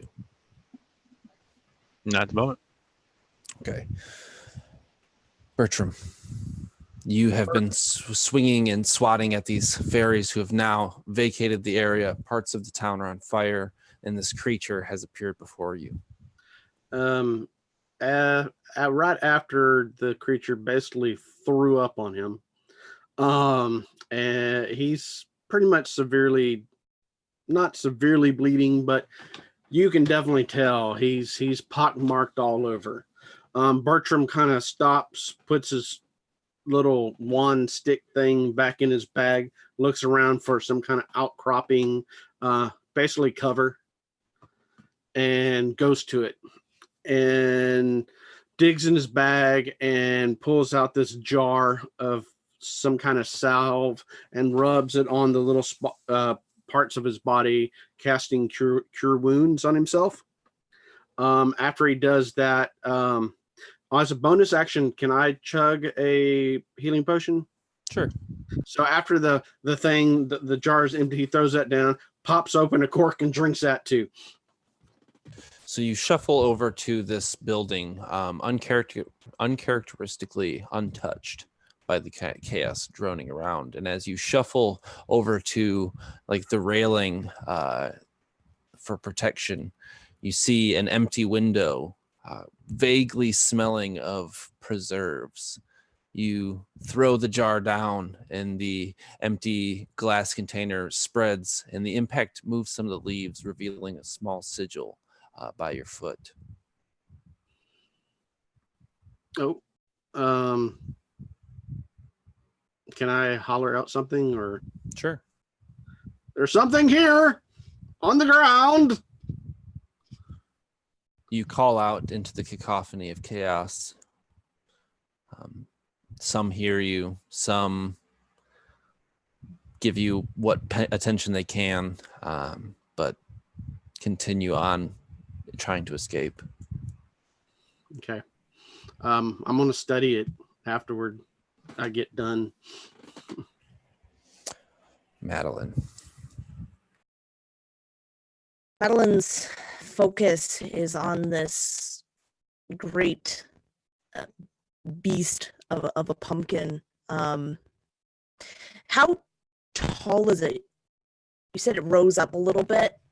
Size category, it's huge. I don't know the exact measurements of huge creatures in D&D 5e off the top of my head, but it's large. Okay. So I'm just going to explain what she wants to do. She wants to cast Fireball, but she wants to cast it on top of its head so that the 20 feet won't touch the ground, if possible. So huge is 15 by 15.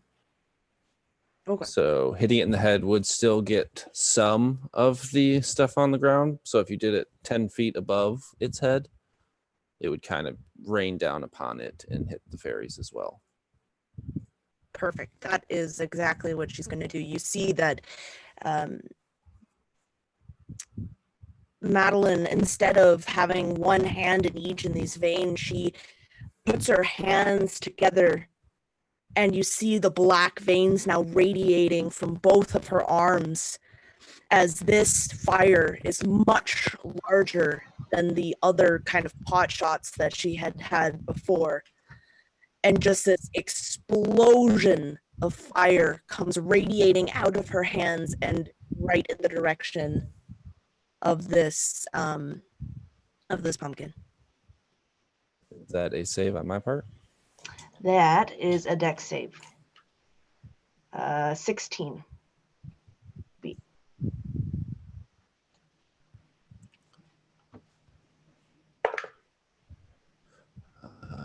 He is going to use a legendary resistance to succeed. Because he Okay. failed. Still takes half damage, so 15 points. Your explosion buffets a large majority of these fae kind of attacking into him. But you see kind of like the crimson liquid leaking from the damage done to you by your fellow adventurers, as well as these creatures, is kind of nullified some of the burning effect of this explosion. You hit it, but probably not as damaging as you'd like.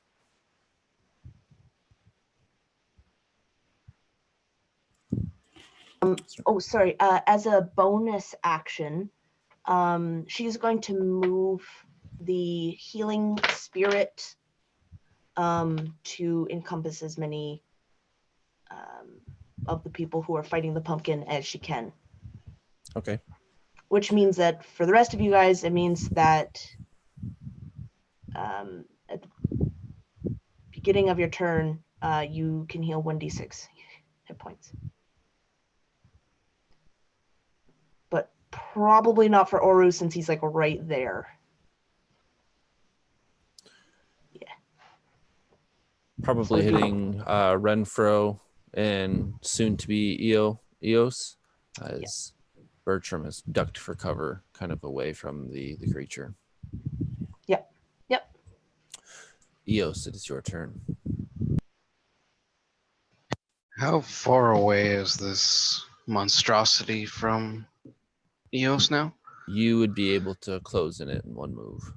Okay, let's do that then. And when I do so and I get there, I would like to attack it with my great sword after raking it across the ground all the way there. Okay. 14. To hit will miss. Okay, extra attack. Okay. 17. 17 will hit. I'm going to wrathful and regular smite it. So here comes some dice. You hear a small child's voice call out, "Bye," as the sword swings through the air.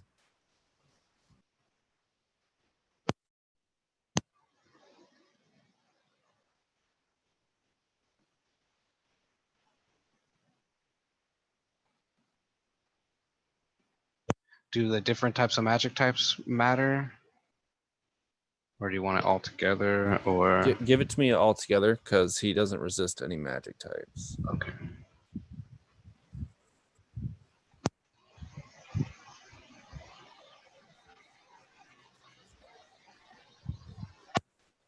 Uh, 27 points of damage.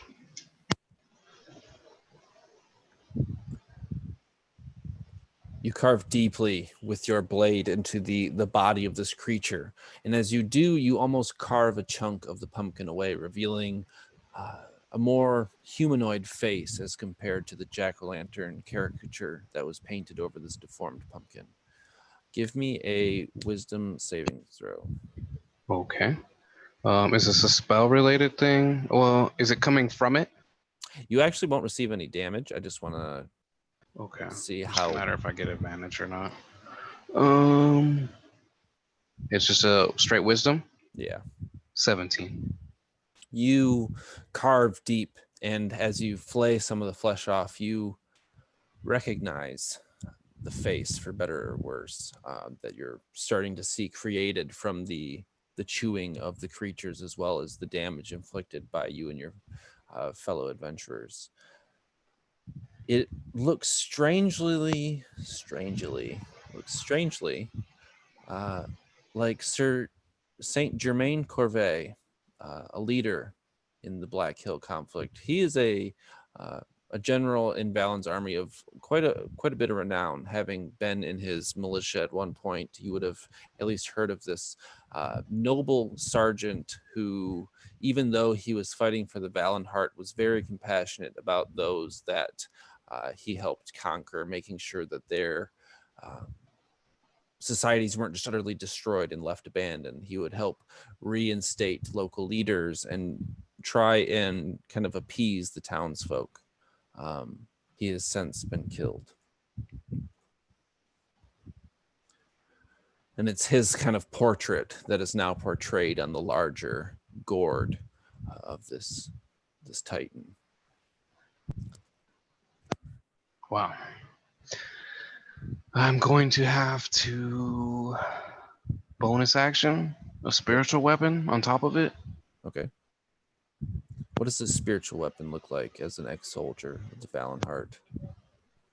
It looks like an amalgamation of different weapons, like forged together and stuck together, almost like in a pinwheel, axes and swords and of his conquered enemies.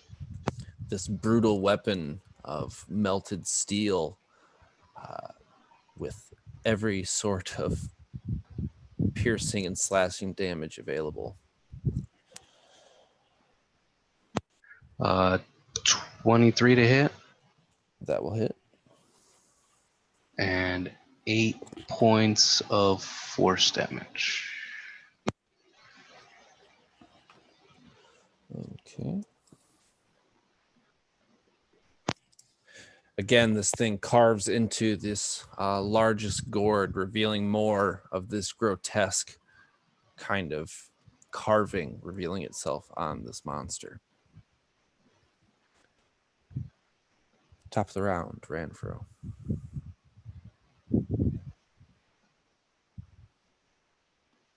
What the hell is going on?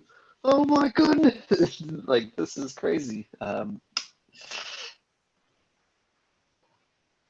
Hearing Dr. Bertram shout,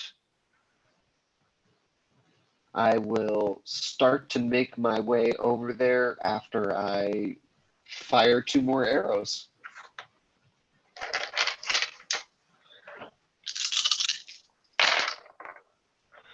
Ooh, okay, so that is 26 and 26. Both will hit. Great. And then that's going to be 15 damage for the 2 arrows, and then each of them still have Hail of Thorns cast, so they'll kind of like, be exploding on him. But you do get to roll a dex save. So you roll 2 dex saving throws. DC 13. And if you succeed, then you take, let me know. I succeed 1, failed 1. Okay, so you are going to take a total of 9 damage. 9 additional. Okay. And then I will try to make my way towards Dr. Bertram. Come on now, we haven't got all day. What does it look like? Oh, fine, I'll just go over there. You move through the dispersing crowd over to a hunched over Dr. Bertram. The seemingly blood-engorged fairies appear fat, almost drunk off of whatever they're eating off this creature. And those that have had their fill of this abomination's flesh turn to you all with crazed vigor, much more fervent than they appeared before. I need everyone to make a dexterity saving throw. But everyone close to Eos. So Oru, you have a +2. 3. 8. 10. 12.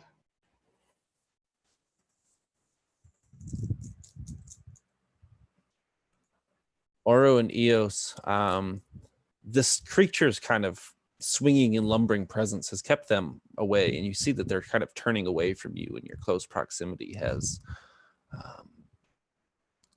in essence, saved you from them.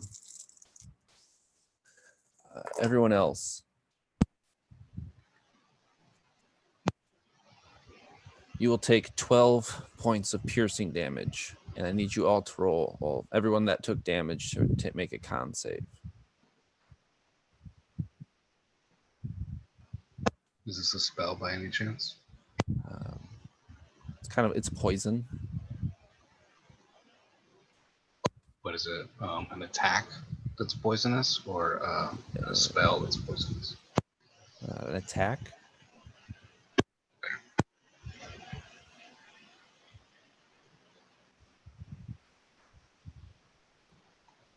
Bertram, you're muted. I said sorry because of my sign. I get advantage, I think. As an alchemist, I believe you do. Okay, because the first roll was 15. Ooh, much better. 18 plus 5. Okay, so you needed to beat 15. Oh. So these creatures, as they kind of like lazily land on you, I guess not lazily, like clumsily land on you, you can feel their bodies are sluggish and like almost slimy from the ichor that coats them. As they bite you, you feel that the intermingling of their disgusting mouths in your flesh is probably not good for you, and you do your best to swat them off and hope to prevent any kind of infection. The creature looks down at the two men in front of him, and he's going to attempt to make two slam attacks, one to each of you. Oru does a 17 hit. 17 is exactly what you needed. And Eos does a 19 hit.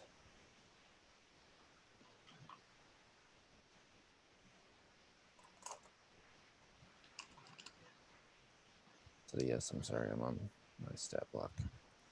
There you go. All right. Oru, you take 12 plus 6, 7, or 18 points of bludgeoning damage. And Eos, you take 20 points of bludgeoning damage as two fists slam down on both of you. Their viney texture crushing you into the dirt, not to the ground, knocking you prone, but enough to stagger you at least a little, as the blow contains such force. And he does not get his special ability back. So that brings us to Oru. Your turn. So the big fist from the pumpkin smashes into Oru, perhaps surprisingly even to the monster, not doing quite as much as he thought it would. In his rage, Oru has become sort of resistant to the damage. And there is this dead set gaze that Oru gives this monster before stepping back into a combative range and raining down a series of blows onto this beast once again.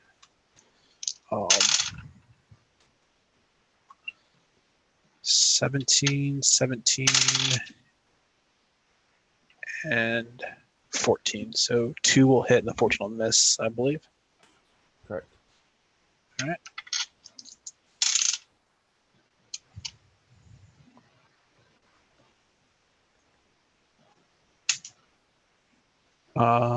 Be 26 points of damage from the 2 hits that hit, as these spells just bash out chunks of the pumpkin, sending crimson innards flying across whoever happens to be unfortunate to be near him. Make a just wisdom roll.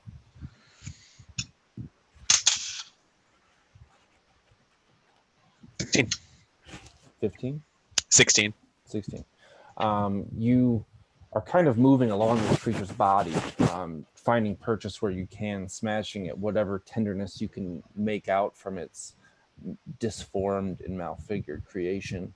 And as you slam into one of these side tumorous growths of gourd that emerge from its body, the slam kind of like breaks this gourd in half, revealing 2 chunks, or pulling away 2 chunks of its hard outside, and a woman's face appears before you, ghastly and kind of carved and jagged, like created by a dull weapon. And you recognize this as someone you've seen in the last few days of the conflict of Black Hill. You did not see her for very long because her death kind of marked the end of this particular conflict. She led the last charge up the hill, pushing through the barricades and razing the encampment. This woman you came to know as Saint Selena Stormshadow. She was a beautiful woman in her own right. Her long blonde hair and piercing blue eyes, a keen characteristic of the northern regions of Clichterstad and various neighboring communities. In your travels, you've seen very few travel this far south, but her endeavors in the Vallenhart conclave were notable for her mercy to her foes, and her passion for fairness in conflicts was even admirable by her enemies. Is there anything else you'd like to do? No, I think seeing the face is enough to sort of shift Oru back a step as he swears some oath under his breath and has a renewed hatred towards this creature, but no other actions. Okay. Bertram, you are kneeling by this post, finding some cover. You see the sigil by your feet, and Renfro has moved closer to you. Does the sigil look like it's like carved in the ground itself? And does it look like it's maybe activated? Vallen, how did you attach or create these sigils? With a chalk or just like rubbings in the dirt? It was with a small little paring knife. So they would be like fresh gouges in like a weathered board. Okay. Would I know what it is? Give me I'm gonna let you make a nature or arcana check. Arcana. Nature's crap. 20. You don't recognize the symbol for what it necessarily says or is specifically, but you do recognize that it is part of the more druidic tongues, the ancient sigils of runic protection that the older practicing native religions used in warding off spirits and protections and Okay, so it's kind of a helpful. yes, it's not because I was trying to relate it to the big zombie like. yeah, you think that whatever this is probably is a ward against these kinds of things. Okay. So can I still attack or no? Yeah, absolutely. Okay. So knowing this correlation, then I'm like, and I reach in my bag and pull out this long tube of sorts, and it's got this big bulb at the end, and it's got a little handle at the end, and I start pumping it up. Okay. And I swing out and shoot, and I'm basically casting Chaos Bolt. Okay. Which Is that in text roll? Sithar's guide. It's 120 feet. Do you want me to read it to you? If it's an attack roll, go ahead and roll it. If it's a save on my part, I'll roll that. But you're within range. Okay. Nope. It's make a ranged spell attack. Okay. I rolled 19. 19 will hit. Okay. On a target, so he takes 2d8. Where's my 8-sided dice at? Okay. Plus 1d6 damage. The number rolled on that. Oh, okay. So 1d6. And the type of damage is acid. So how much damage? Okay. 17 points of damage. 17. And let's see. Yeah, 17. You arc this this weapon and fire at the creature that stands hulking before you, and as your blast hits, you see the corrosive elements within eat away its flesh.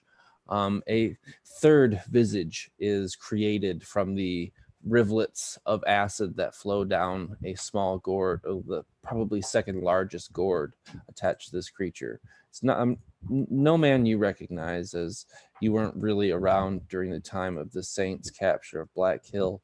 But for those of you up close, Oro and Eos, you recognize this man as Silas Mercer.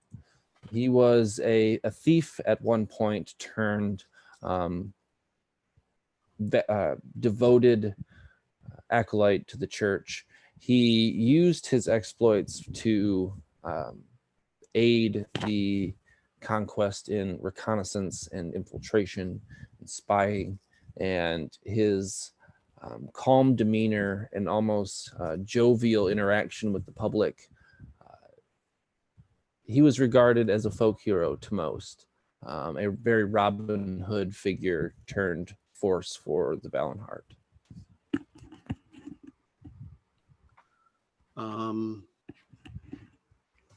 Pretty much after that, Renfro would be closer. You kind of hear a out of Dr. Bertram, and that's it.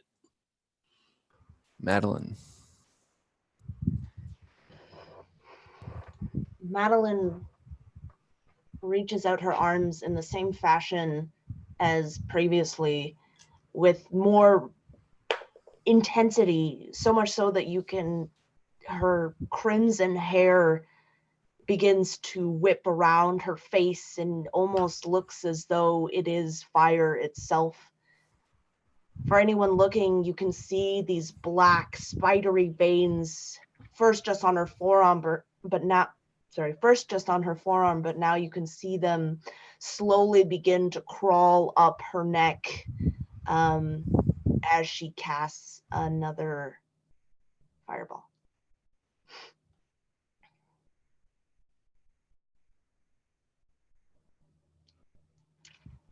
Natural 20 on the save. God damn it. All right, that is 14. You throw this ball of fire at this creature. It hurls above your fellow companions attacking this creature, and it reaches up and almost like a game, it catches the fireball and it explodes into its face, but its hand kind of damp with its own ichor nullifies some of the damage, kind of writhing it in fire. And then as the smoke clears, you see the three carved depictions of the saints. It looks pretty fucked up though. Like its arm is now falling to the ground from the damage taken, squishing more fairies and the unfortunate bystander that stood by in an attempt to help Oru and Eos. And Eos, it is your turn. I'm going to do what I do best and just try to slash. First attack was a 19. 19 will hit. I'm going to reroll that 2. Great weapon. I'm going to Wrathful Smite and smite it. So that's...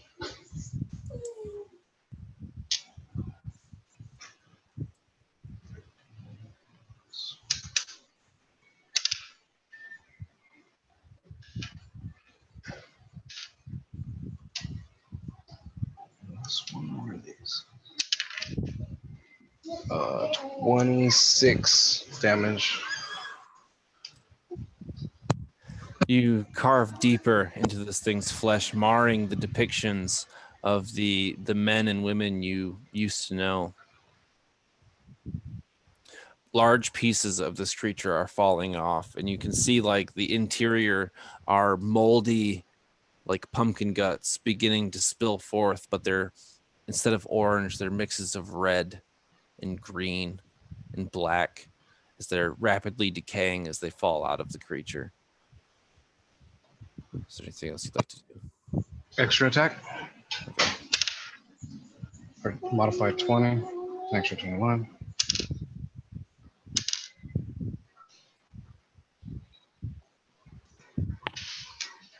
Uh, 14 more damage. You slash into this.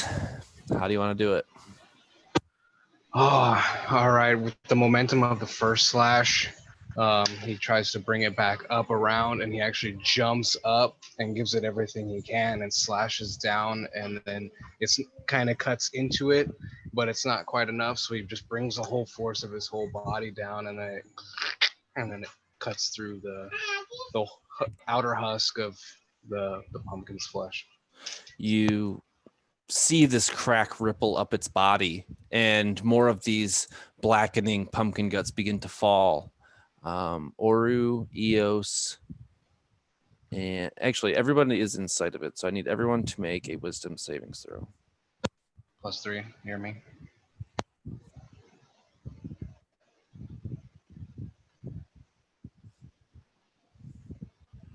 Dang, 5. 16. Old 4.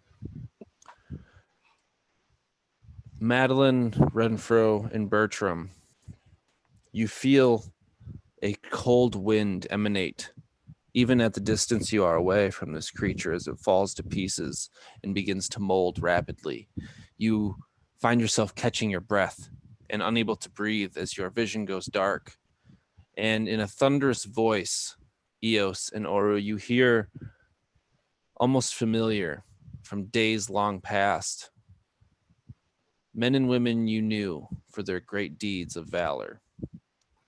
They speak out. You refer to us as martyrs, as saints for the cause. But we are all but pawns in the great schemes of those larger than we are.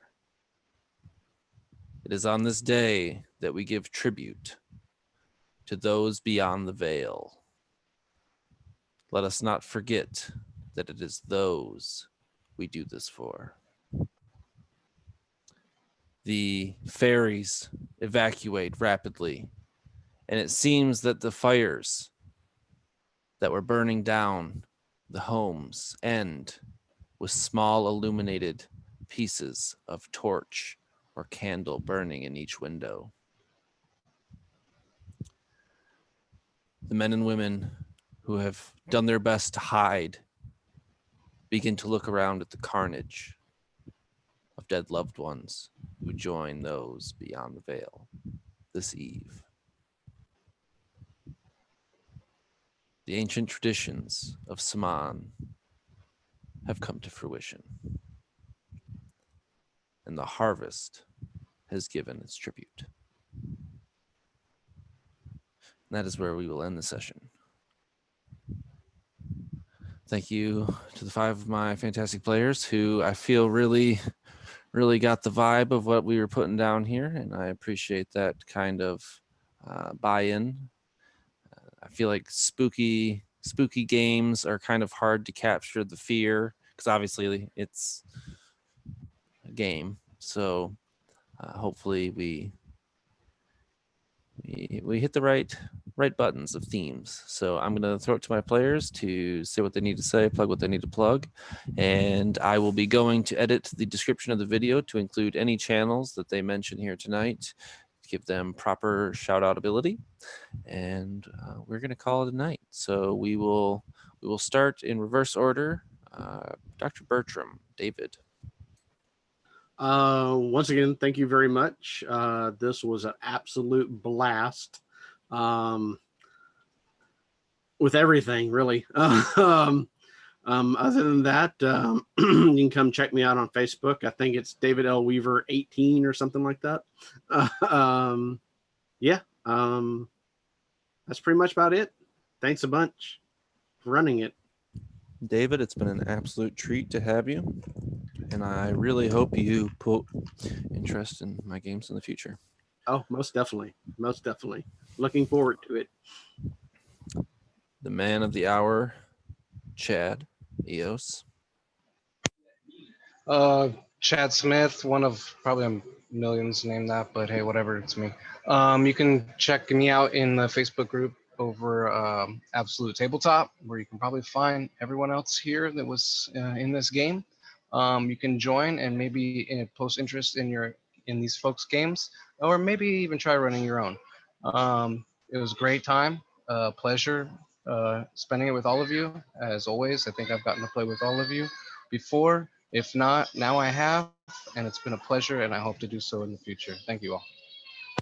Absolutely. You are definitely one of the names that stuck out when I seen the interest post. That it was like, all right, yep, got to get Chad. Megan.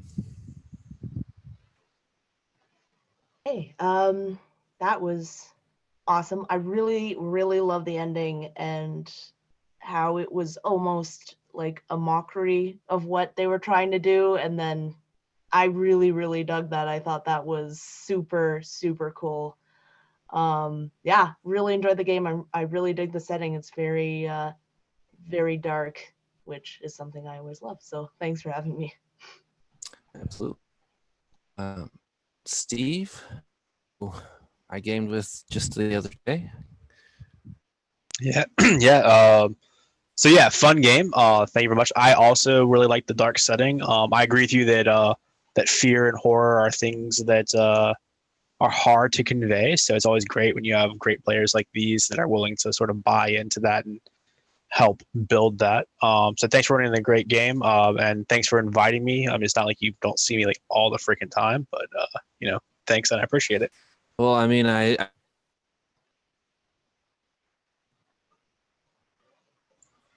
What he's trying to say is his entire house just exploded.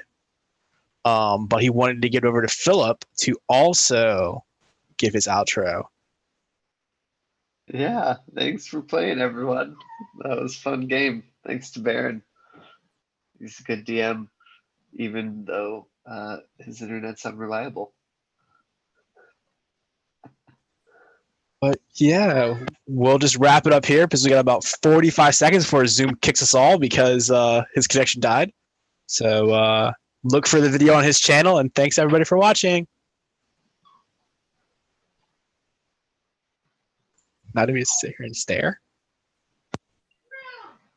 Thank you all. Take care. Yep. Have a good evening. You too. Thank you. Bye. See you around.